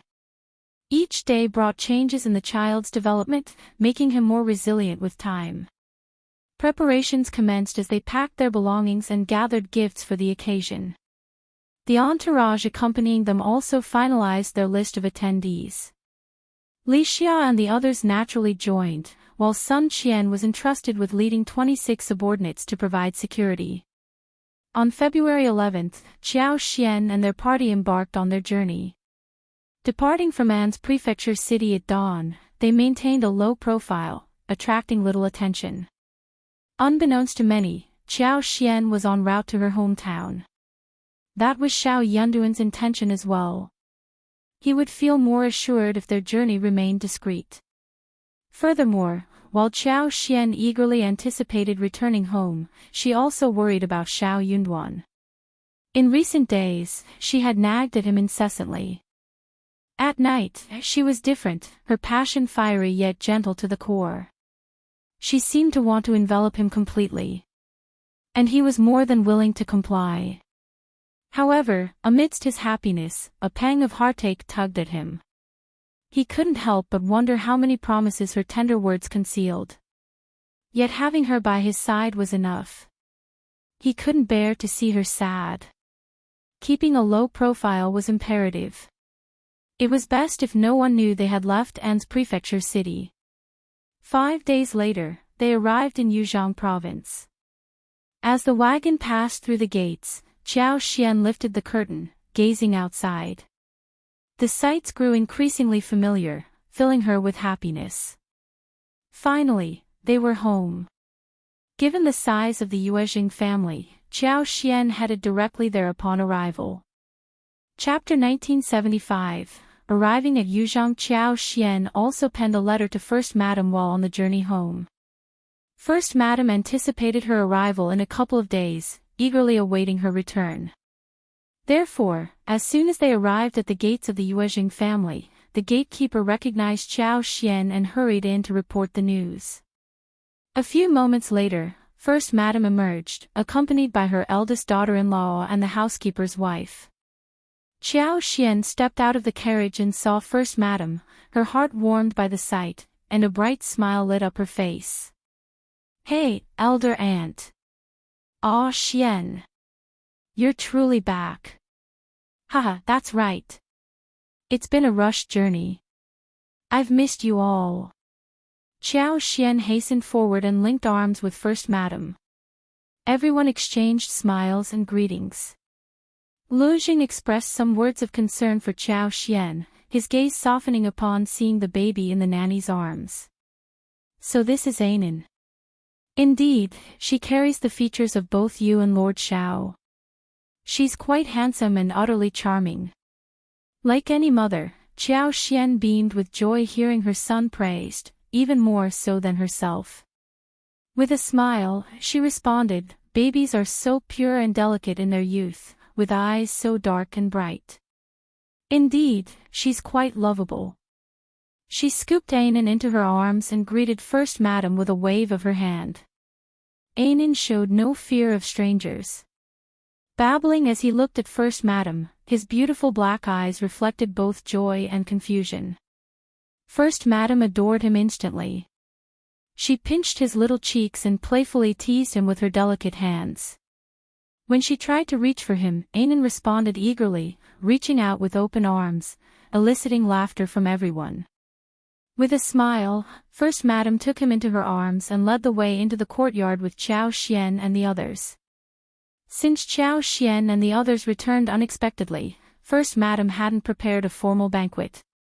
They were family, so there was no need for such formality. Instead, she instructed the kitchen to prepare a few extra dishes that Chao Xian liked for dinner, and arranged for someone to prepare some minced meat porridge for Ainin. After a while, Chao Xian and First Madam found themselves engaged in conversation in the parlor. First Madam's eldest daughter-in-law attended to the household tasks and made arrangements for Chao Xian's entourage. Li Xia and the others, weary from the journey, retired to rest. Since Chao Xian was with First Madam, they were excused from serving her directly. Ainin, on the other hand, may have been sleeping during the journey, but now, in this new environment, everything fascinated him. He was so enthralled that sleep eluded him entirely. The nanny and others found it difficult to rest as well, so they brought him to play on the small bed behind the jade cabinet. First Madam's welcoming gift for Ainin was a gold longevity lock adorned with gemstones. It featured various auspicious motifs symbolizing wealth and longevity, and its design was exquisite. The bright yellow jade was set with rubies, sapphires, emeralds, and jades, creating a sparkling and colorful luxury that children adored. Ainin held onto it tightly, playing with it happily. With Ainin occupied in First Madam's room, Chao Xian felt at ease. She couldn't help but share every detail of their reunion with First Madam. And even now, Xiao Yunduan continued to keep his promise, wholeheartedly treating Chao Xian with care. First Madam was genuinely happy for her. Chapter 1976, Small Gathering. First Madam agreed that Chao Xian was lucky to have Lord Xiao by her side. He was indeed a good man. As for the uncertainties of the future, First Madam acknowledged that no one could predict with certainty. She hoped Chao Xian would always be fine, but she couldn't ignore the potential flaws in men's character. There were too many variables to consider. Although Xiao Yunduan was currently only a prefect, who knew what the future held? What if he ascended to a higher position in the government? However, whenever Chao Xian spoke about Xiao Yunduan, her demeanor softened, and First Madam couldn't bring herself to dampen her spirits. Instead, she chose to praise Chao Xian's good fortune. With Ainin, the firstborn son of the primary wife, and a substantial estate with vast wealth, Chao Xian was indeed blessed. A woman had her son to support her and her wealth to sustain her. As for her husband, if he proved reliable, she would stand by him. If not, she would be prepared to part ways. In case of any adversity in the future, Chao Xian could draw strength from the wisdom shared during their conversation today. Chao Xian didn't fully grasp First Madam's implications, but she listened attentively. Thoughts of Ainin filled her with joy. Taking advantage of the discussion about Tao Tao's family, Chao Xian seized the moment to seek advice from First Madam. Tao Tao was marrying into the affluent Zhao family from Jiangnan, a milieu Chao Xian had never encountered before. She felt unequipped to handle the intricacies of such a prominent family, let alone navigate the dynamics with her mother-in-law, Miss Fang, and her two sisters-in-law. This was precisely why she had returned home earlier than planned. There were numerous decisions awaiting her attention regarding household arrangements and preparations. Moreover, with many guests expected from the Zhao family couldn't afford to be negligent. They had to ensure Tao Tao's standing was impeccable, preventing anyone in the Zhao family from looking down on her. Despite Xiao Yunduan holding the position of prefect in An's province, the Xiao family lacked the same social standing and wealth as the Zhao family. Xiao Yunduan's authority didn't carry the same weight in the south as it did in the remote An's province, making it difficult to assert influence over the Zhao family. Thus, it was imperative for the Zhao family to witness the Xiao family's strength firsthand to earn their respect. First Madam had been deeply involved in wedding preparations, so she was well versed in every detail of the ceremony. Qiao Xian eagerly shared all she knew with her. Their conversation flowed joyously, and even as dinner was served, they found themselves reluctant to end their discussion. Noticing that most of the 12 sumptuous dishes laid out before her were her favorites, Qiao Xian couldn't help but feel touched. With a grateful smile, she looked up at First Madam and playfully remarked, "Elder Aunt, you spoil me so much. You remembered all my favorites." First Madam chuckled heartily. "I have a good memory, you know. You're still young. How can you be considered old?" Their laughter filled the air as they savored their meal together. First Madam showed great concern for Qiao Xian's well-being, especially considering her exhausting journey. As night fell, Anan became restless, demanding his mother's attention. Recognizing Qiao Xian's fatigue, First Madam arranged for her to retire to bed. Before bidding her good night, First Madam reassured Qiao Xian, urging her not to fret about the affairs of the province and to feel at ease. She promised that even if Qiao Xian needed anything in the middle of the night or if Anan grew hungry, the servants would be at her beck and call. She had even instructed the kitchen to prepare pigeon porridge in a casserole on the small stove, a comforting thought for Qiao Xian. Grateful for First Madam's thoughtfulness, Qiao Xian nodded with a warm smile, feeling deeply touched by her kindness. Chapter 1977, Returning to Shaoding Village the following day, Qiao Xian and her companions prepared to depart. First Madam entrusted Auntie Hua, her trusted confidant, to accompany Qiao Xian and offer assistance. Auntie Hua was a pillar of strength, possessing a wealth of experience and a calm, meticulous demeanor. With her by Qiao Xian's side, everything would proceed smoothly. As Tao Tao's wedding approached, guests from the Yuezheng family would soon arrive to extend their congratulations. First Madam informed Qiao Xian that she intended to join them a few days in advance. Expressing her gratitude, Qiao Xian smiled and thanked First Madam sincerely. Taking Qiao Xian's hands in hers, First Madam returned the smile and spoke warmly, "No need for such formality with me. It's because of your understanding that I feel comfortable offering my help. I'm just glad you don't see me as meddling." Indeed, few would welcome interference in such significant matters as marriage. It was a testament to the trust and camaraderie between them that First Madam felt comfortable lending Auntie Hua's assistance. Understanding First Madam's sentiment, Qiao Xian reassured her with a smile, "You're not an outsider to me, and I appreciate your support. My mother-in-law will undoubtedly be grateful to you, just as I am." First Madam nodded with a smile, then scooped Anan into her arms, gently pinching his cheeks and playing with him. She watched as mother and daughter climbed into the carriage, surrounded by the bustling crowd. After a day of travel, they finally arrived back in Shaoding Village by evening. Miss Fong had been eagerly anticipating their return every day, and her joy knew no bounds now that her dreams had come true. Tao Tao couldn't contain her excitement as she enveloped Qiao Xian in a tight embrace, laughing joyfully. Miss Fong greeted Qiao Xian warmly, her eyes brimming with happiness as she inquired about Xiao Yunduan. Anan's presence only added to her delight, and she couldn't help but smile. Xiao Daolong, Miss Su, Xiao Sanlang, Yang Xiaoni, and the others all shared in the jubilation.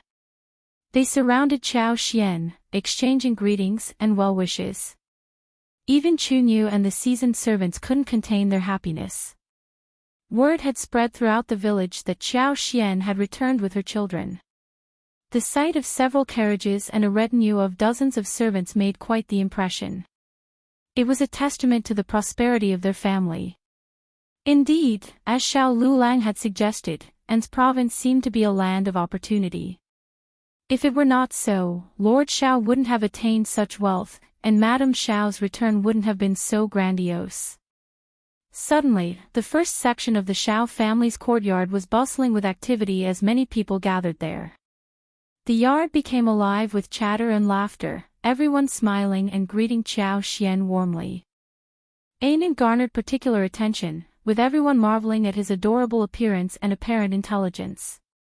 He was truly the pride of the Xiao family.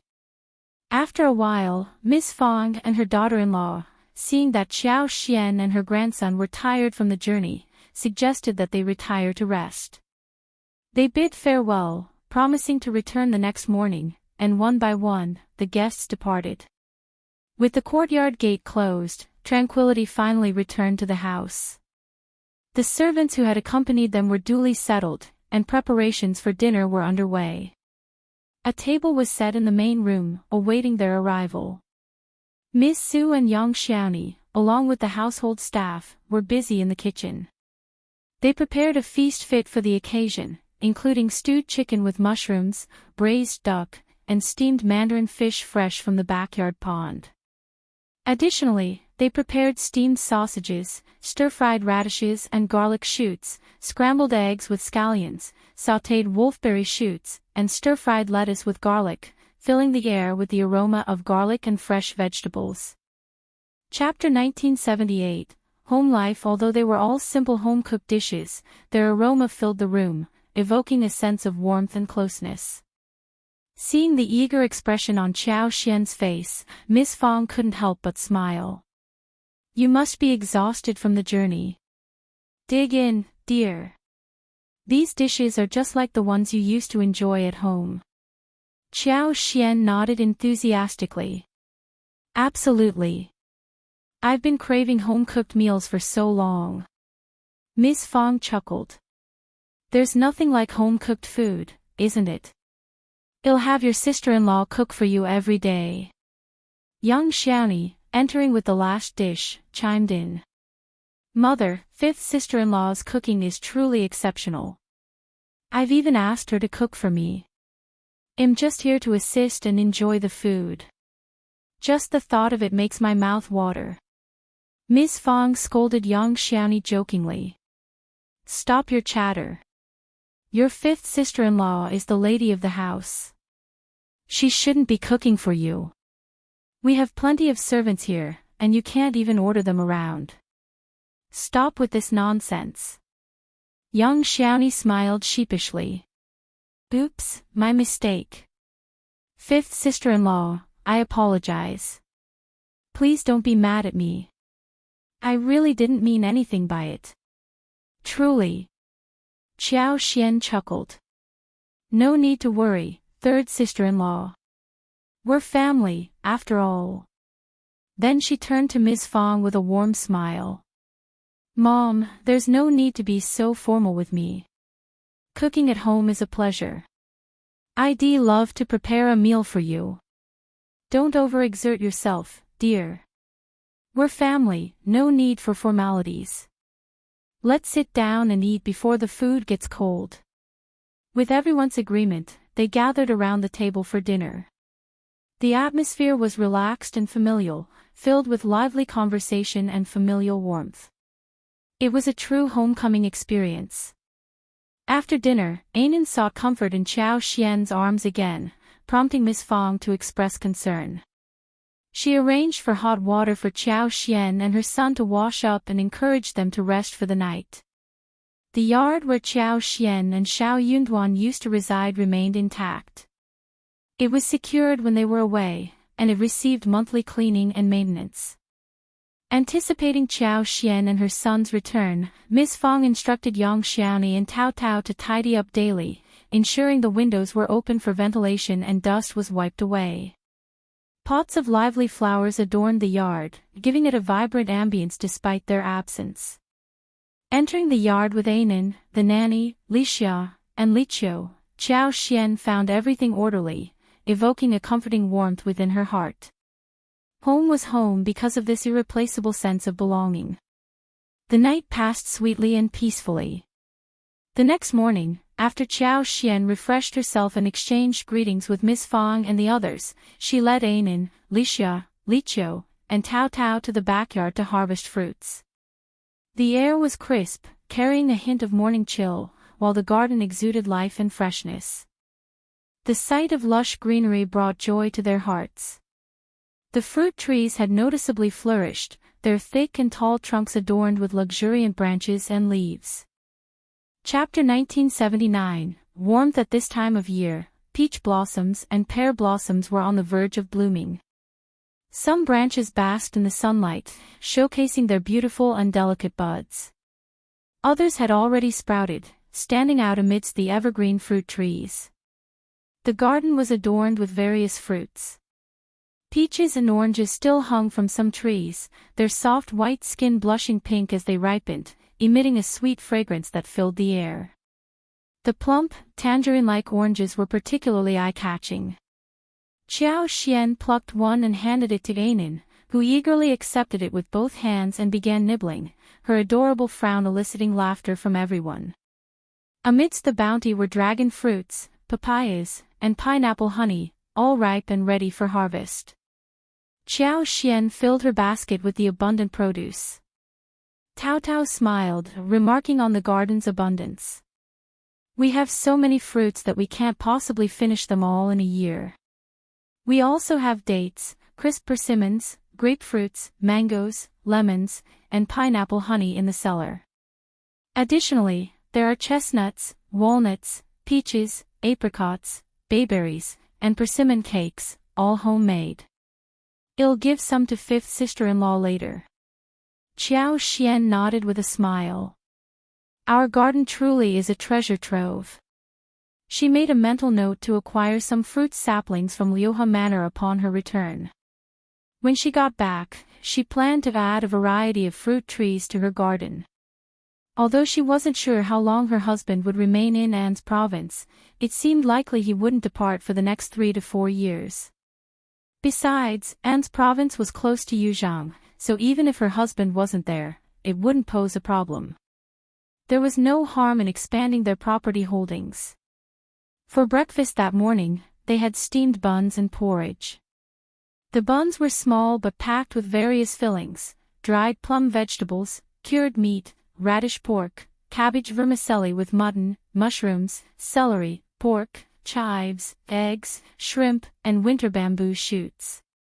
Fortunately, with many servants at home, they were able to prepare the meal early in the morning. Ainin didn't have teeth yet, so Qiao Xian added some chopped spinach into the fish porridge. With a smile, Miss Fang said to Qiao Xian, "I've prepared a bit of everything, and they're not large. Try them all." Qiao Xian's face lit up. "Mom, I'll taste them all. I might need to go for round 3. Miss Fang chuckled at Qiao Xian's appetite. "I didn't plan much, just thought we have so many vegetables from our garden and plenty of meat at home, so why not make more fillings? I'll keep them warm and steam one for you whenever you're ready." Qiao Xian felt touched by her mother-in-law's thoughtfulness and nodded appreciatively. In truth, which family would prepare such a variety of fillings? 2 or 3 options were already considered generous. It wasn't like they were making them for sale at a shop.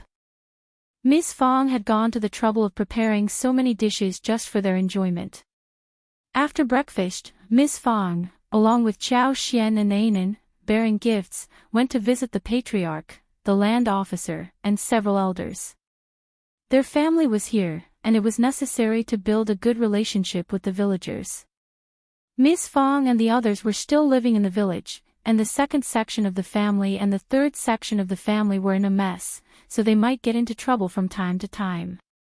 At this juncture, the villagers' attitudes held significant weight. Their disposition hinged upon the patriarch, the land officer, and the elders. These figures held authority, and no one dared to voice dissent against their judgments. For Xiao Yunduan to navigate his career smoothly, he needed to uphold a sterling reputation. Any dissent from the second and third sections of the family had to be quashed within the village. Chapter 1980, Visit. It took them 2 days to complete their visits and conversations. Qiao Xian's demeanor was gentle, devoid of the airs typically associated with an official's wife. However, perhaps due to her years in such a position and her altered attire from home, she exuded a dignified and reserved aura, commanding respect and dissuading any rudeness. The second branch of the Shao family could be treated more casually, merely requiring a gift to be sent without the need for a personal visit. Conversely, the third branch was a closer relation, demanding a formal visit. Accompanied by Ms. Fang, Qiao Xian paid her respects to both branches. Taking care to leave Anan behind, Qiao Xian relieved her hosts' concerns upon seeing they hadn't brought the child along. The hosts, Ms. Ma and third uncle, breathed a sigh of relief at the absence of Anan. Not having to entertain the child was a relief, both in terms of appearances and the need to present a gift and greeting, which they could now conveniently omit under the pretense of forgetfulness. As the date of Zhao Shu and Tao Tao's marriage drew nearer, tensions between the third branch and the first section of the family escalated. However, Xiao Lulang's repeated warnings against causing further trouble with the first section kept them in check. Reluctantly, they extended an invitation to Ms. Fang and Qiao Xian to join them in their room. Enduring the humiliation for the sake of their son's future, the two women accepted the invitation. Upon seeing Qiao Xian, Ms. Ma couldn't help but feel a pang of jealousy. She remarked, "Niece-in-law, you're looking quite refined these days. Much improved from before. Seems like without your in-laws to hold you back, you're living quite comfortably, ha ha ha." Qiao Xian was left speechless. Ms. Fang, both irritated and amused, noted that some people never changed their habit of speaking ill of others. In the past, Ms. Fang might have erupted into a confrontation, but now she chose to remain composed. Despite Ms. Ma's remarks, Qiao Xian remained unruffled. Her heart remained untouched by any ripple. After all, she no longer saw herself on the same level as Ms. Ma. Her family's prosperity and smooth sailing made her uninterested in engaging in any competition. She had no desire to change Ms. Ma's bad habits. "There's no need to worry about that," Qiao Xian replied calmly. "Every mother-in-law cares about their daughter-in-law. I've been through a lot, so it's only natural that I've changed. Besides, I've been managing things with Mr. Qiao and Wulang in An's province. I've guided them on what to say in their letters. And now that I've given birth to a son, of course, I'm not the same as before. I'm feeling much better." Qiao Xian nearly burst into laughter, nodding in exaggerated agreement. "Absolutely, Mom. Ever since Anan was born, I've been so happy. Plus, my husband's career is thriving, and Tao Tao has found such a good family. My parents and siblings are all in good health. Happiness looks good on me." Ms. Fang burst into laughter. "Absolutely." Qiao Xian smiled again. "Honestly, I sometimes wish my mother would control me. She has a lot of wisdom to offer, and am grateful for her guidance. So, I don't feel uncomfortable at all. What third aunt-in-law said doesn't make any sense." Ms. Fang nodded approvingly. "I know you're sensible, not someone who indulges in baseless gossip." Ms. Ma, who was spouting nonsense, fell silent. Chapter 1981, You Can Brag When That Happened. Ms. Ma smiled coldly. She was not satisfied and couldn't help but boast. "By the way, our Lu Lang is on track to become a high-ranking official. He's likely to pass the intermediate exam this year. Serving as an official in the capital is far superior to staying local." Ms. Ma wanted to tout her son's potential to become the primus, but Xiao Lulang had cautioned them multiple times against such presumptuousness, so Ms. Ma had to restrain herself. Ms. Fang smiled indulgently. "You can boast once you've hit the mark." Ms. Ma grew annoyed. "You, all right." Ms. Fang rose from her seat and signaled to Qiao Xian that it was time to leave. "I'm afraid Anan will wake up soon, so we should head home as well. And don't forget to come help us during the wedding." She couldn't bear to witness Ms. Ma's conceited behavior. Xiao Lulang was merely going to the capital for an exam. Those unfamiliar with the situation might think he had already passed the intermediate and was on the verge of becoming an official. Each year, countless scholars journeyed to the capital. Xiao Yunduan's upcoming venture there filled them all with trepidation. He lacked Ms. Moss and her husband's confidence in such matters. Hearing their boastfulness, he feared they might face embarrassment. Ms. Moss snorted dismissively. "Well, see about that." Then she turned to Qiao Xian and asked, "Have you made up your mind, sister-in-law? The Zhao family is wealthy and has strict customs, unlike us, a humble countryside family. Any misstep during the wedding could bring ridicule and scorn upon Tao Tao. You needn't worry. I might not understand everything, but Miss Qiao does. The first madam of the Lejing family has sent her trusted housekeeper to accompany Miss Qiao, so she can provide assistance." Ms. Moss' eyes widened in surprise, then she scoffed. Miss Qiao is young. What could she possibly know about such matters? The Yuezhing family isn't even here. How can we entrust Tao Tao's wedding to a mere servant? Qiao Xian couldn't contain her frustration any longer. "Third aunt-in-law, you're mistaken. Auntie Hua, who serves elder aunt, is her right-hand woman and is incredibly knowledgeable. She's no ordinary servant, her family owns hundreds of acres of land. With her guidance, Tao Tao's marriage will be secure. And if anyone dares to interfere behind her back, I won't stand for it." Ms. Fong grew irritated by Ms. Moss' remarks and retorted sharply, "Auntie Hua is merely offering her assistance. What's wrong with that? Do you think I can't trust the housekeeper appointed by the first madam of the Yuezhing family and instead rely on a landowner's wife? Tao Tao's affairs won't be meddled with by an outsider." Ms. Ma could only watch them leave and spat after a while, muttering, "Ungrateful wretches." Ms. Fong also vented her frustrations to Qiao Xian. In a neighboring village, there was a local squire whose son had attempted the cultivated talent examination multiple times without success. The squire hoped to gain favor with the first section of the family, wishing for Xiao Yunduan to intercede with the Lord to help his son advance to the intermediate examination. When the squire's family approached them, Miss Fong promptly declined the offer and distanced herself from them, despite their persistent attempts. Fortunately, eldest uncle was discerning and made no commitments. But the squire's family persisted.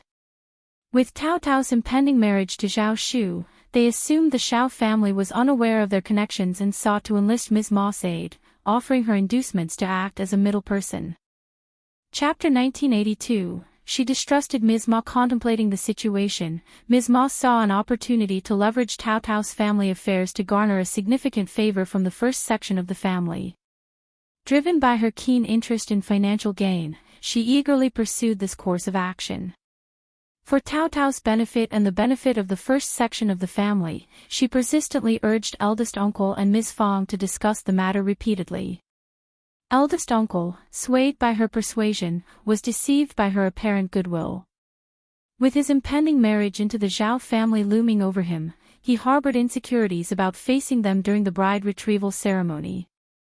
He feared making a spectacle of himself and bringing disgrace upon his daughter. In comparison, the country squire seemed more knowledgeable and willing to assist. Wasn't it advantageous for him to lend a hand? However, Miss Fong remained resolute in her refusal. She harbored deep skepticism about Ms. Ma's intentions. Despite feeling somewhat apprehensive about the situation, she found solace in the fact that Qiao Xian would soon return. While she may not fully comprehend the intricacies of the situation, Qiao Xian possessed the insight to navigate it effectively. As long as they avoided embarrassing themselves and managed the situation competently, they would weather the storm just fine. Miss Fong hadn't anticipated Qiao Xian's early return, accompanied by the experienced Auntie Hua, which brought her immense relief knowing that Ms. Ma wouldn't meddle in the affairs. Impressed by Qiao Xian's thoughtful planning, Miss Fong couldn't help but express her admiration. With Auntie Hua's guidance, both mother-in-law and daughter-in-law found themselves more at ease, simply following her lead. Auntie Hua initially worried about overstepping her boundaries, but soon realized she needn't fret. Grateful for her assistance, Miss Fang and Qiao Xian wholeheartedly welcomed her involvement. Given the Xiao family's wealth, arrangements were swiftly and smoothly executed, leaving everyone content. Recognizing the lack of necessity, Qiao Xian abandoned the notion of visiting the second section of the family, knowing it wouldn't affect the etiquette. It was rather amusing when eldest uncle discreetly approached Qiao Xian, hinting at her to visit the second section of the family. Qiao Xian couldn't help but chuckle at the situation. Instead of directly responding to eldest uncle's suggestion, she feigned confusion and tactfully brushed off his insinuations, not giving him the opportunity for a private conversation. However, Qiao Xian had a close bond with Ms. Yan and Mei Qing, so she extended an invitation for them to dine at her home. Delighted by the invitation, both Ms. Yan and Mei Qing eagerly accepted. Their sons, who were slightly older than Anan, accompanied them. Qiao Xian arranged for the boys to play together with Anan, much to the excitement of all three children. The Yan family's bean products business flourished once again, with stable production and increased sales, thanks to the support from the Yuejing family. They had become quite renowned in Heshan County. Ms. Yan was very grateful to Qiao Xian. Qiao Xian felt a sense of satisfaction knowing she had made the right decisions in the past. Despite the widespread adoption of cooking methods like rotten bamboo, oilskin, 1,000 pieces, and dried incense, the Yan family's specialty in tofu remained unparalleled. Their bean products boasted the best taste and the most authentic fragrance, making them a leader in the industry. While expanding their operations was challenging, they still managed to firmly secure about a third of the market share, ensuring a prosperous life for the Yan family. The success of the Yan family also brought benefits to the second section of the Xiao family. Qiao Xian took the opportunity to inspect all their properties and utilized her skills to enhance their growth. From flower fields to tea houses, orchards to medicinal herb gardens, each sector thrived under her management. Their businesses expanded, and their families flourished thanks to her efforts.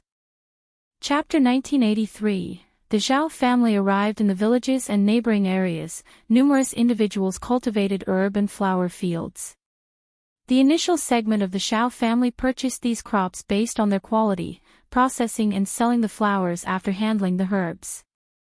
Due to the extensive business of the Xiao family, they needed to employ workers year-round for tasks such as soil cultivation, weeding, harvesting, and other responsibilities. Whenever they ventured outdoors, Qiao Xian would bring Anan along.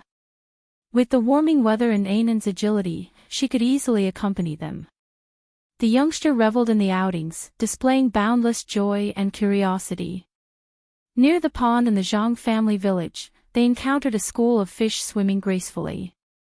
Their excitement almost led to an accidental plunge into the water, startling their caregiver and companions. Qiao Xian reminisced about the flavors of spring bamboo shoots, wild greens, mushrooms, and other delicacies. Joining Tao Tao, Yang Xiaoni, and Xiao Sanlang, she ventured into the mountains for hunting expeditions. Despite Qi's absence, Sun Bai and the others' archery prowess was evident.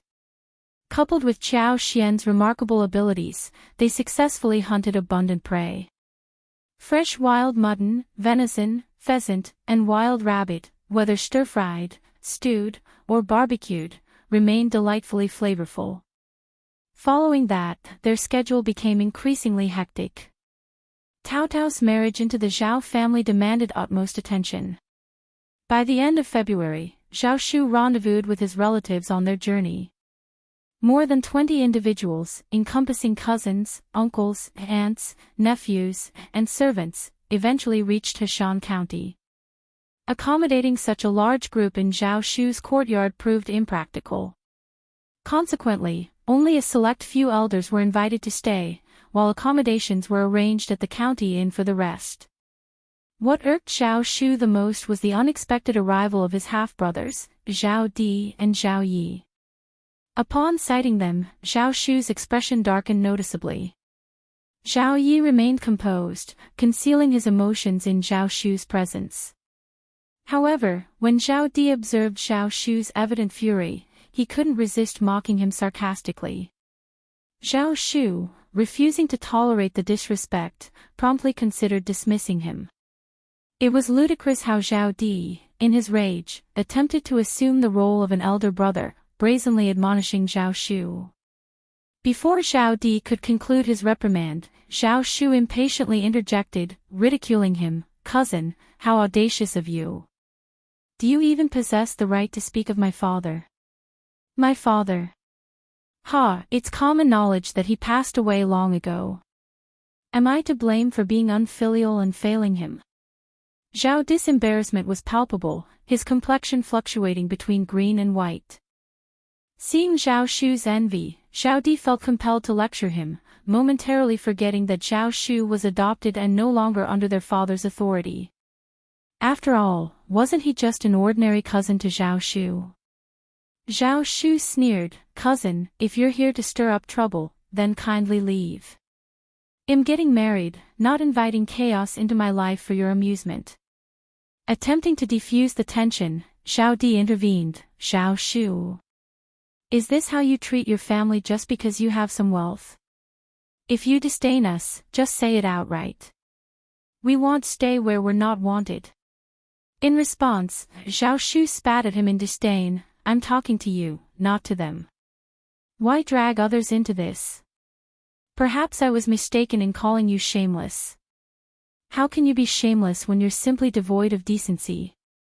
I treat my family with far more respect than you ever have. Have you ever looked out for our family's interests? Ha! I'll be frank with you, I simply don't care for you. If you dare to cause trouble again, don't expect me to hold back. This has been a trying time for everyone involved.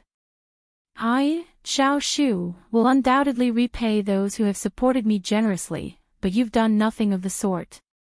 Who gave you the right to disrupt things?" Chapter 1984, Disgusting former brother Zhao Di seethed with anger. Upon hearing Zhao Di's grievances, the other family members rallied to his side, empathizing with his plight. Hastily, they intervened, whisking him away before he could utter another word. Naturally, Zhao Di couldn't simply depart without a plan. Aware of Zhao Shu's volatile temper, he understood that further agitation would only result in expulsion. Thus, he begrudgingly swallowed his indignation, opting not to provoke Zhao Shu any further during their journey. This concession left Zhao Shu feeling somewhat remorseful. Secretly, he harbored a desire for Zhao Di to misstep, providing him with a justification to take action. Upon their arrival at Heshan County, Zhao Di and Zhao Yi were promptly lodged at the inn. Despite being adopted, they felt entitled to better treatment. Their relegation to the inn left them discontented. Uncle Qing and Aunt Qing had diligently made preparations.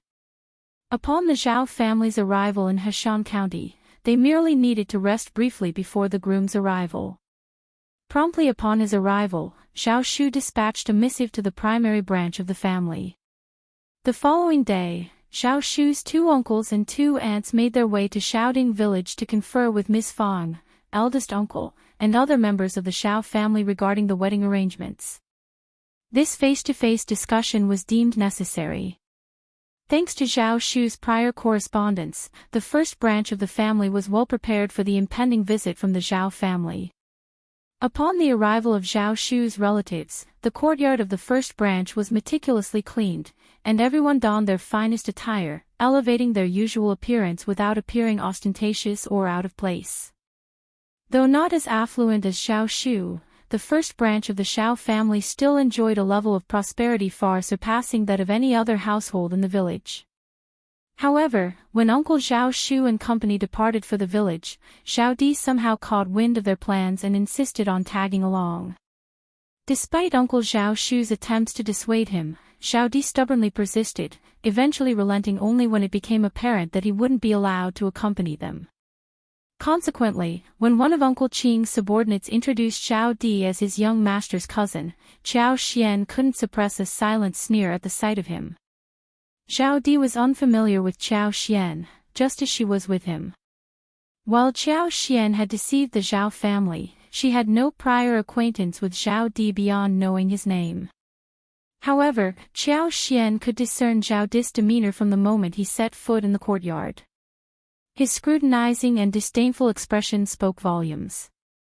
Ms. Fong and eldest uncle remained oblivious to Zhao Di's intentions, extending warm greetings to the Zhao family, along with Ms. Su and Xiao Daolang.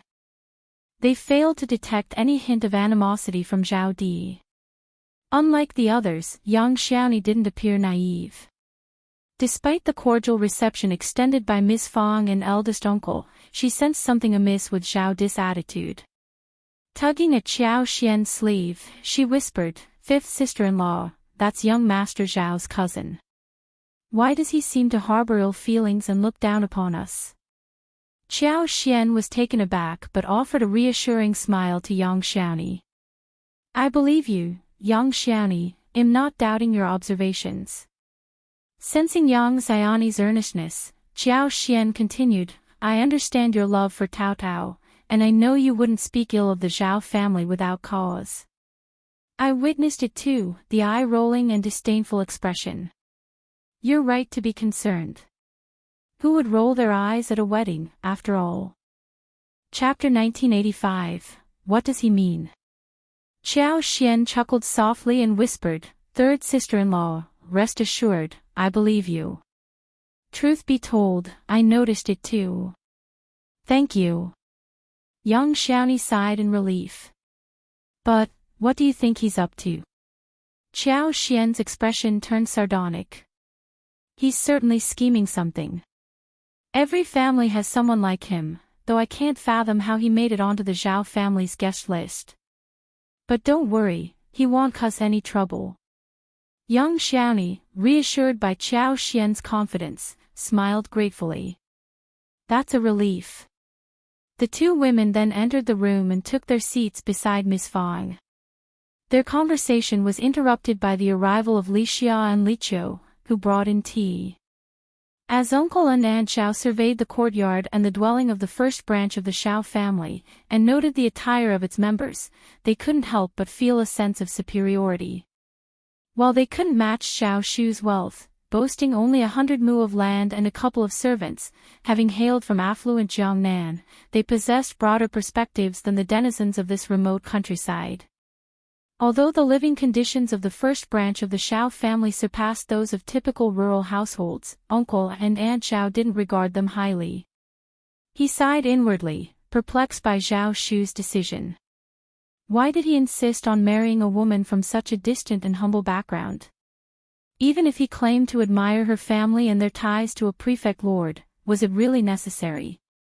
If Xiao Shu truly desired it, obtaining the consent of the magistrate might pose a challenge, but marrying into the legitimate daughter of the county magistrate's family wouldn't be impossible. Fortunately, he was adopted.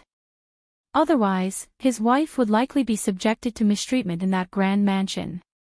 While they could attempt to persuade Xiao Shu, they couldn't compel him to change his mind. Given the circumstances, they could only offer their support. After all, they weren't the ones getting married. Besides, this visit wouldn't be without its benefits. Xiao Shu was undeniably generous. Initially dismissing the significance of the tea service, they assumed it would be of low quality, given the rural setting. Surely, it would consist of nothing more than ordinary tea leaves, resulting in a bitter and astringent brew. Initially, he hadn't planned to indulge, merely taking a polite sip of the tea as a gesture of respect towards the Xiao family. However, upon the arrival of the tea, he was taken aback by the exquisite white porcelain tea set adorned with delicate floral motifs, a sight reminiscent of broken branches and blooming flowers. The porcelain was pristine and smooth as snow. Within the teacup, a faint purple hue danced, the liquid crystal clear, exuding a rich tea fragrance tinged with the delightful essence of roses. Upon closer inspection, a subtle medicinal aroma wafted from the brew, inducing a sense of relaxation and joy. The harmonious unity of the tea set's design only added to its aesthetic appeal. Moreover, the tantalizing aroma of the tea proved irresistible, prompting him to take another sip to fully savor its flavor. The tea was invigorating, leaving a refreshing sensation and a feeling of renewed energy. With each sip, the fragrance grew more pure and delightful, eliciting silent praise. Never had he anticipated encountering such exceptional tea in the countryside. Zhao Shu and his uncles had never experienced this tea before. While Zhao Di, having been affluent previously, had sampled it on occasion. Merely from the aroma and hue of the tea, Zhao Di could surmise its identity. Yet, he found it difficult to believe. It wasn't until he tasted it that his suspicions were confirmed. I never imagined I'd encounter supreme-grade purple fragrance here today. This tea fetches a hefty sum of 30 taels of silver in Jiangnan. It seems Xiao Shu truly holds the Yu family in high esteem. Ha ha ha, the revelation left Xiao Shu and his uncle stunned. Supreme-grade purple fragrance. Could it truly be the renowned purple fragrance they were familiar with? Chapter 1986. Dumbfounded upon hearing Zhao Di's confirmation, it became undeniable. Not only was it purple fragrance, but it was also of the highest quality, supreme-grade purple fragrance. Valued at 30 taels of silver per tael, equivalent to an astonishing 300 taels of silver per catty. It was worth noting that the tea they typically consumed at home cost only a little over 10 taels of silver per catty. Even then, they weren't particularly keen on splurging. More often than not, they settled for tea leaves priced at 5 to 6 taels of silver per catty, indulging in finer varieties on rare occasions. Zhao Shu's willingness to offer such luxury was remarkable. TSK, he had never shown such filial piety before. The Xiao family must be exceptionally fortunate. For a moment, a sense of unease settled upon them. Ms. Fong interjected, surprised by the revelation. We cultivate these tea leaves ourselves, it's not because of Shu. Qiao Xian, with a knowing smile, replied, Mom, they're guests. They're not aware of our affairs. Turning towards the Zhao family, she continued, we operate a sizable tea house spanning nearly 2,000 mu, cultivating both golden sprout and purple fragrance varieties. We reserve the finest tea leaves for our own family each year, and as our esteemed guests, it's only fitting that we serve you the best. Zhao Shu and his uncles were left speechless. Zhao Di's smile appeared strained, his skepticism evident. He forced a smile and remarked, your family's tea house exclusively cultivates these two tea varieties. They're quite rare. Tea seedlings aren't readily available. Could it be that you've been misled? Qiao Xian chuckled softly. Every year, reputable businessmen from Yuzhang province come to purchase our tea leaves. Golden sprout typically fetches around 40 taels of silver per catty, while purple fragrance goes for about 100 taels of silver per catty. Embarrassment washed over Zhao Di, rendering him speechless. He managed to force another smile and conceded, well, in that case, you truly are fortunate. Zhao Shu must have provided these tea seedlings for your family, right? He's been quite generous to the Yu family, ah. Qiao Xian, wearing a puzzled expression, responded, why would you assume that? Our tea house was established before we met Zhao Shu. Zhao Di felt deflated. Unable to contain his curiosity, he inquired, where did you obtain the tea seedlings, then? With a gentle smile, Qiao Xian replied, it's a rather lengthy tale. My husband procured a batch of tea seeds from a merchant, and we nurtured them ourselves. We didn't have high expectations, but all the tea seeds sprouted beautifully.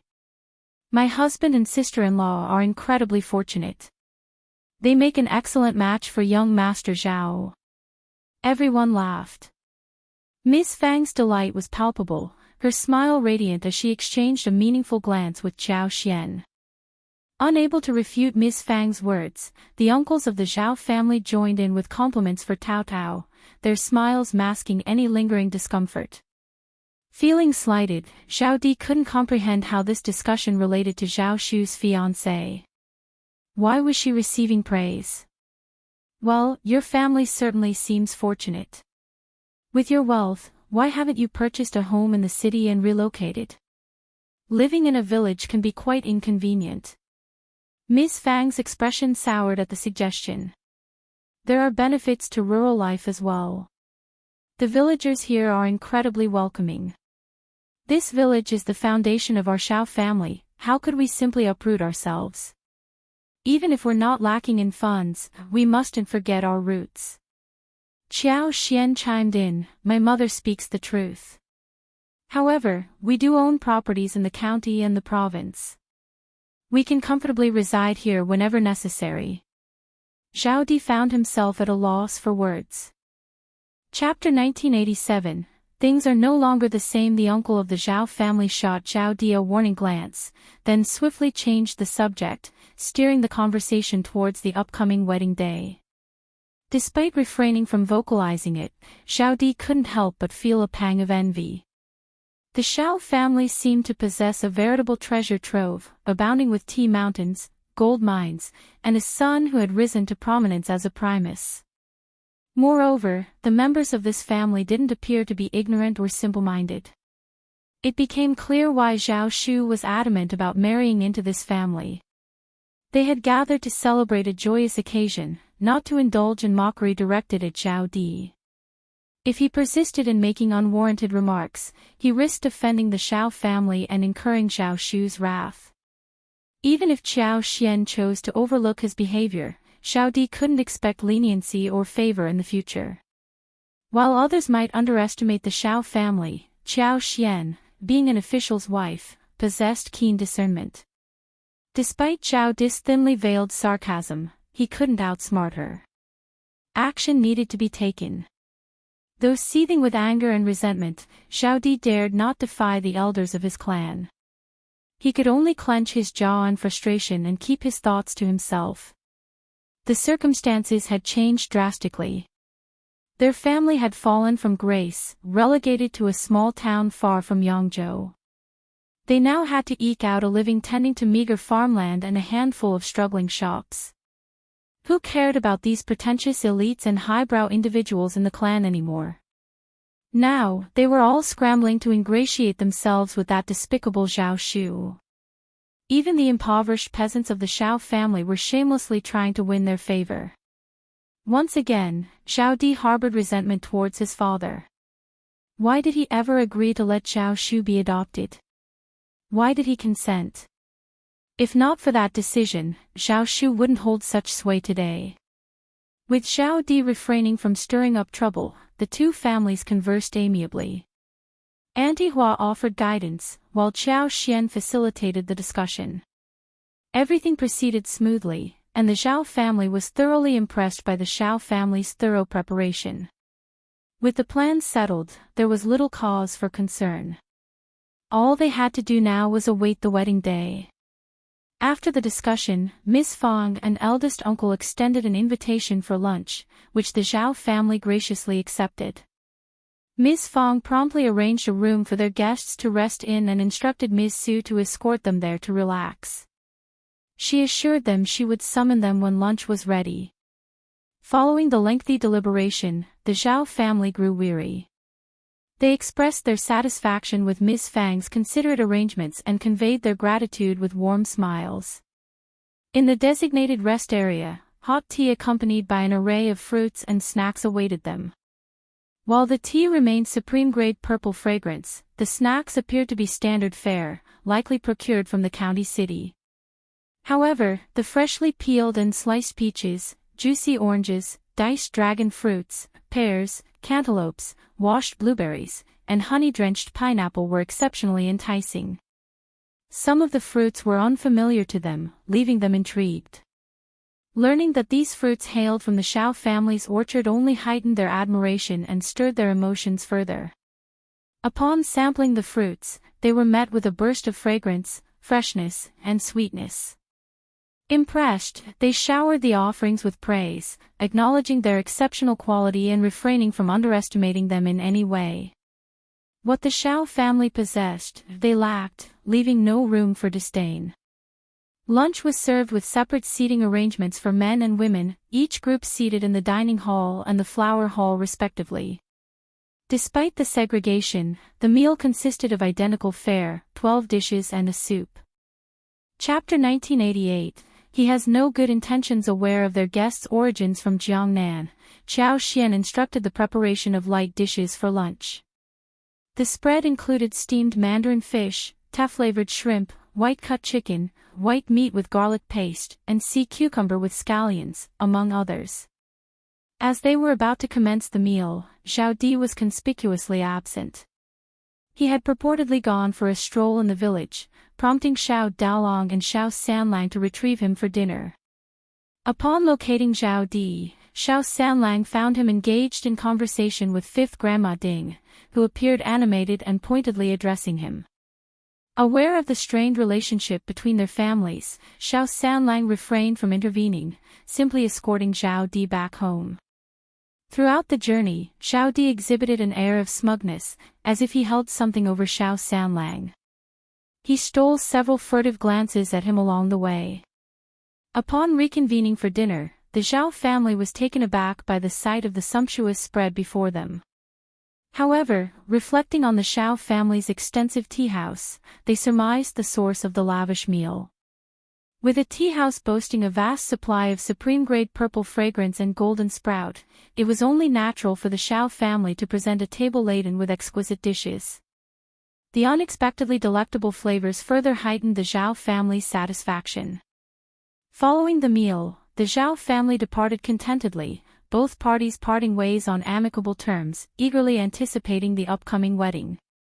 Before bidding farewell, the Xiao family graciously bestowed gifts upon the two aunts of the Zhao family, who received them with heartfelt gratitude. As for Zhao Di, he was not seen off as an elder, for he did not hold such a status. Ms. Fang harbored no fondness for this particular young master of the Zhao family, finding him incessantly vexing and prone to causing trouble. Yet, she hesitated over the decision to exclude him. However, Qiao Xian reassured her with a smile, urging her not to fret. The gift, traditionally given out of filial respect, held little significance if omitted by ordinary individuals. Qiao Xian was keenly aware of the underlying motives. She was certain that Zhao Di hadn't been part of the planned visit, rather, he had surreptitiously trailed them here. His intentions were far from noble. Given the circumstances, why should they tolerate his presence, let alone extend the courtesy of a gift? They wouldn't offer him so much as a single blade of grass. Trusting Qiao Xian's judgment implicitly, Ms. Fang felt a wave of relief wash over her. Once inside the carriage, the two aunts of the Zhao family eagerly unpacked the gifts. Inside the larger box were 2 jars of tea leaves, one containing supreme-grade purple fragrance and the other golden sprout, each weighing approximately 500 grams. The smaller box contained 2 lipsticks. The two aunties were elated at the gifts. While lipsticks were available in Jiangnan, they were in high demand and carried a hefty price tag of 50 taels of silver each. Such luxury items were beyond their means, even with their modest income from the farm. Although they were no longer in their prime and couldn't make use of the lipsticks themselves, they knew their daughters would be thrilled to receive such coveted items. The uncles of the Zhao family shared in the joy, marveling at the quality of the tea. They couldn't help but admire the Xiao family's generosity. Observing their effusive praise for the Xiao family, Zhao Di seethed with jealousy and irritation.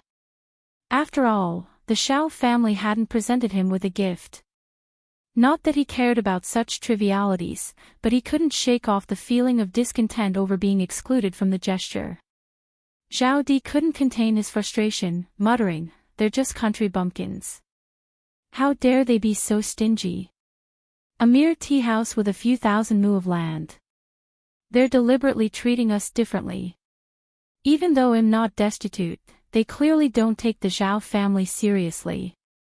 Chapter 1989. These bastards. The uncles and aunts of the Zhao family were jubilantly praising the Xiao family, envisioning future gatherings where they could entertain guests with the exquisite tea leaves. Thus, Zhao Di's disparaging remark, "I'm so poor I can only rely on these tea leaves," struck a discordant note. Uncle Zhao reprimanded him sternly. "Enough. If you persist in finding fault where there is none, I won't tolerate it if you embarrass yourself and bring ridicule upon the Zhao family. The aunt chimed in with a smile. They made it clear that this gesture is to honor the elders, and you're not one. You needn't see us off. Moreover, you had no business coming here today. With these words, they cast reproachful glances at Zhao Di. This troublemaker knew exactly what he was doing. Thankfully, he hadn't caused any major disturbances today. Otherwise, how would they answer to Zhao Shu? Firmly, she scolded Zhao Di and warned him sternly against repeating such behavior. If he failed to mend his ways, she'd be forced to discipline him herself. Zhao Di seethed with anger, hatred, and frustration. He sneered and retorted, "Do you think I wanted to come? It's all because of my father's orders." Someone with a clear conscience is eager to snatch assets in front of an unfilial son, yet my father still pines for him and insists we inspect this family's background. We couldn't refuse, could we? It's not like an unfilial son can disobey. Enough. Uncle Zhao's voice cut through the air, his expression icy. Sorting out family affairs is no easy task. I have no interest in discussing your family's matters, but Zhao Shu is here for the bride, so cut it out. Don't spout nonsense about unfilial sons. Zhao Shu has long been adopted. Your father is not his father. If you keep up this foolishness, I'll have someone escort you back immediately. Do you understand? Veins pulsated on Zhao Di's forehead as he clenched his fists, consumed by hatred and jealousy. These hypocrites. Once the wealthiest man in Yangzhou City, these people had once sought his favor. Now that his family had fallen from grace, they'd shifted their stance. It was nothing but taking advantage of Zhao Shu to target him, albeit in a polite guise. Zhao Di dared not argue with the elders of the family, yet his dissatisfaction simmered beneath a forced smile. Uncle, rest assured. I'm not that unreliable. But I've heard some things from the village. The Xiao family isn't an easy bunch to get along with. Word has it that Zhao Shu had his eye on a girl from the third branch of the Xiao family, but she was snatched away by the first section of the family. The elders of the Zhao family were taken aback. Such rumors existed. They had been completely unaware. Seizing the opportunity, Zhao Di felt a surge of self-satisfaction. He had been ready to embellish the tale and tarnish Tao Tao's reputation, thereby souring the Zhao family clan's impression of her. However, before he could elaborate, he was interrupted by the Zhao family aunt. With Zhao Shu's character, he can't be easily manipulated by others. Don't spread baseless rumors on account of mere hearsay. If Zhao Shu catches wind of this, it won't end well. We all know how much Zhao Shu values this girl from the Xiao family. How could he have favored someone else first and then turned his attention to her? Either you've been fed some nonsense, or there's been a misunderstanding. Exactly. I saw the girl from the Xiao family today. She's quite pleasant. It's no wonder Zhao Shu took a liking to her. Agreed. Chapter 1990, How could Zhao Shu bear with it? A few elders reprimanded Zhao Di, cautioning him to mind his words, lest he incur Zhao Shu's wrath, a fate he wouldn't relish. However, the Zhao family elders paid little heed to Zhao Di's remarks. What audacity! Given Zhao Shu's background, envy was to be expected. Rumors were bound to circulate. They were only aware that Zhao Shu attached great importance to this marriage and had earnestly invited them to participate. Their role was to assist in ensuring the wedding proceeded smoothly. As for Zhao Di's family, when they were affluent, they hadn't extended any support to their relatives. Now that their fortunes had waned, why bother? Furthermore, given Zhao Di's apparent attempt to sow discord, they were not inclined to entertain it. Zhao Di was deserving of being sidelined, left out in the cold. To their surprise, the coachman had overheard Zhao Di's words and promptly relayed them to Zhao Shu upon their return. Would Zhao Shu tolerate such behavior? He never imagined that Zhao Di would dare to venture to Shouting Village alone. Thankfully, his plan didn't succeed. Otherwise, what impression would the Zhao family have of him? Engaging in a public dispute over this matter wouldn't bode well. If Zhao Di insisted on pretending to be concerned and made him out to be the villain, there was little he could do. Zhao Shu opted not to engage in open confrontation. Instead, he instructed his trusted aides to hire a few individuals to confront Zhao Di and Zhao Yi in a secluded alley. After a thrashing, they bound the brothers tightly and hauled them off to a dim, solitary room. In their bruised and terrified state, Zhao Di and Zhao Yi's eyes betrayed their fear upon seeing Zhao Shu. Refusing to appear weak in front of Zhao Shu, Zhao Di forced a semblance of dignity and spat out bitterly, "Zhao Shu, you're truly ruthless. You orchestrated this against us. Once father learns of this, he won't spare you." Zhao Shu scoffed derisively. "Your father can do as he pleases. If you find your life too comfortable now, feel free to provoke me anytime. Face one, I'll handle one. Bring two, I'll deal with both." Zhao Yi interjected, "We traveled all this way to attend your wedding celebration. Is this how you repay us?" Zhao Shu pointed accusatorily at Zhao Di. "Then you should ask your dear elder brother what he's done. While I initially overlooked you and couldn't be bothered, your continued provocations leave me no choice. You needn't attend my wedding, just stay put." Zhao Shu paid no heed to Zhao Yi's protests and swiftly departed, leaving instructions for someone to keep watch over the two brothers. What use were such nuisances if not to be dealt with? Zhao Yi suppressed his frustration and turned to Zhao Di for an explanation. With a face contorted in anger, Zhao Di didn't mince words. Through gritted teeth, he recounted his actions. Zhao Yi's expression darkened. "Brother, your actions were rash." Sneering, Zhao Di retorted, "I couldn't stand his smug demeanor. I wanted to make things difficult for him." Seeing Zhao Di's unyielding stance, Zhao Yi closed his eyes, choosing to remain silent. Originally, Zhao Yi had planned to deliver a substantial blow on the day of Zhao Shu's wedding, hoping to sabotage the marriage and potentially turn the Zhao family against Zhao Shu. Aware of the Zhao family's prominence and the influence of Lord Zhao in An's province, he saw an opportunity for his family to reclaim the assets Zhao Shu had seized. Yet, all his plans were shattered by his brother's impulsive actions. Desperate to leave, Zhao Yi attempted to reason with the guards, all of whom were Zhao Shu's trusted aides. But they remained stoically silent, offering no response beyond their basic duties of delivering meals and ensuring the brothers' basic needs were met. Chapter 1991, Wedding. As for Zhao Yi's attempts at pleading and his benevolent request for assistance in delivering a message to Zhao Shu, they were simply ignored. As for Zhao Shu, he did not visit after that day. He was preoccupied with preparing for his role as the groom. How could he find the time to entertain such requests? The Zhao clan members quickly realized that Zhao Di and Zhao Yi had vanished. When questioned, Zhao Shu casually mentioned that they had prior engagements and had departed. No one pressed the matter further, knowing the temperament of the Zhao family.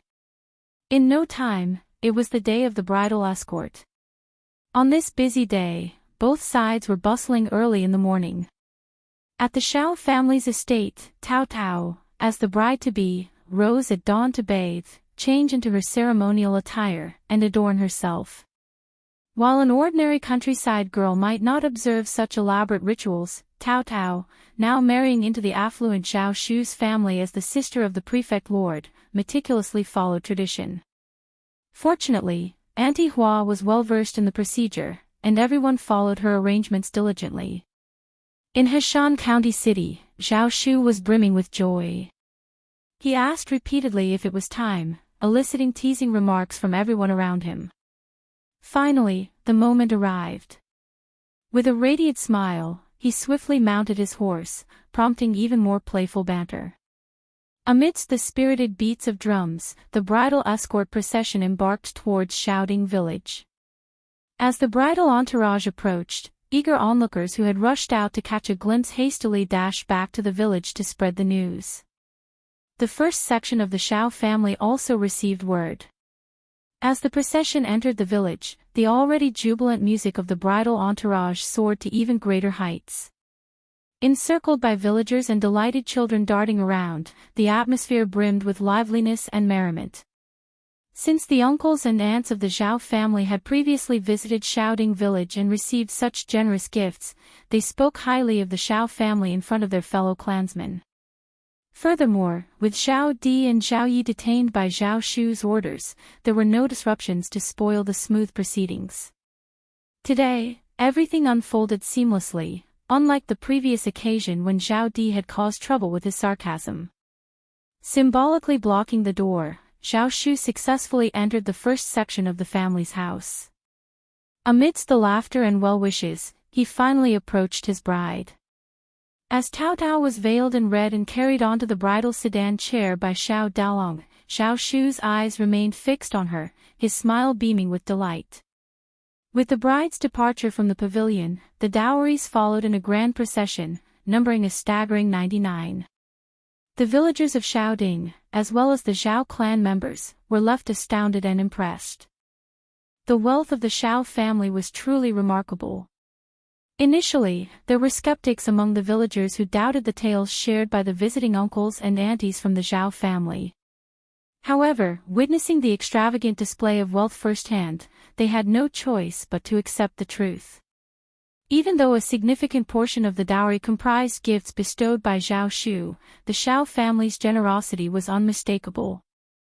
Moreover, they had procured the rest of the dowry with their own resources. Accompanied by Ms. Fang's family, the bridal entourage was escorted to the village's entrance. As they watched the procession depart joyfully, Ms. Fang couldn't help but feel a mixture of emotions. Happiness and relief mingled with sadness and nostalgia. Tao Tao, her beloved daughter, was now a wife belonging to another family.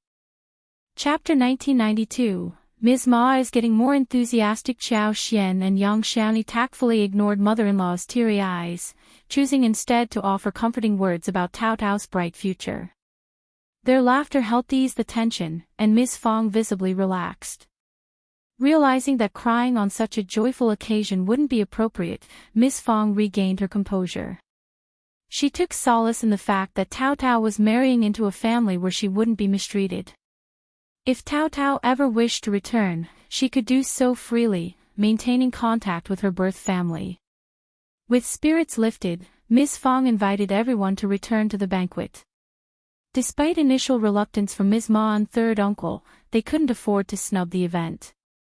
The thought of the first section of the family seizing the marriage left them feeling aggrieved. However, boycotting the celebration would only fuel rumors of discord within their own branch of the family. How could this be tolerated? The couple begrudgingly accepted their fate. Xiao Xiaoji remained absent throughout the entire affair.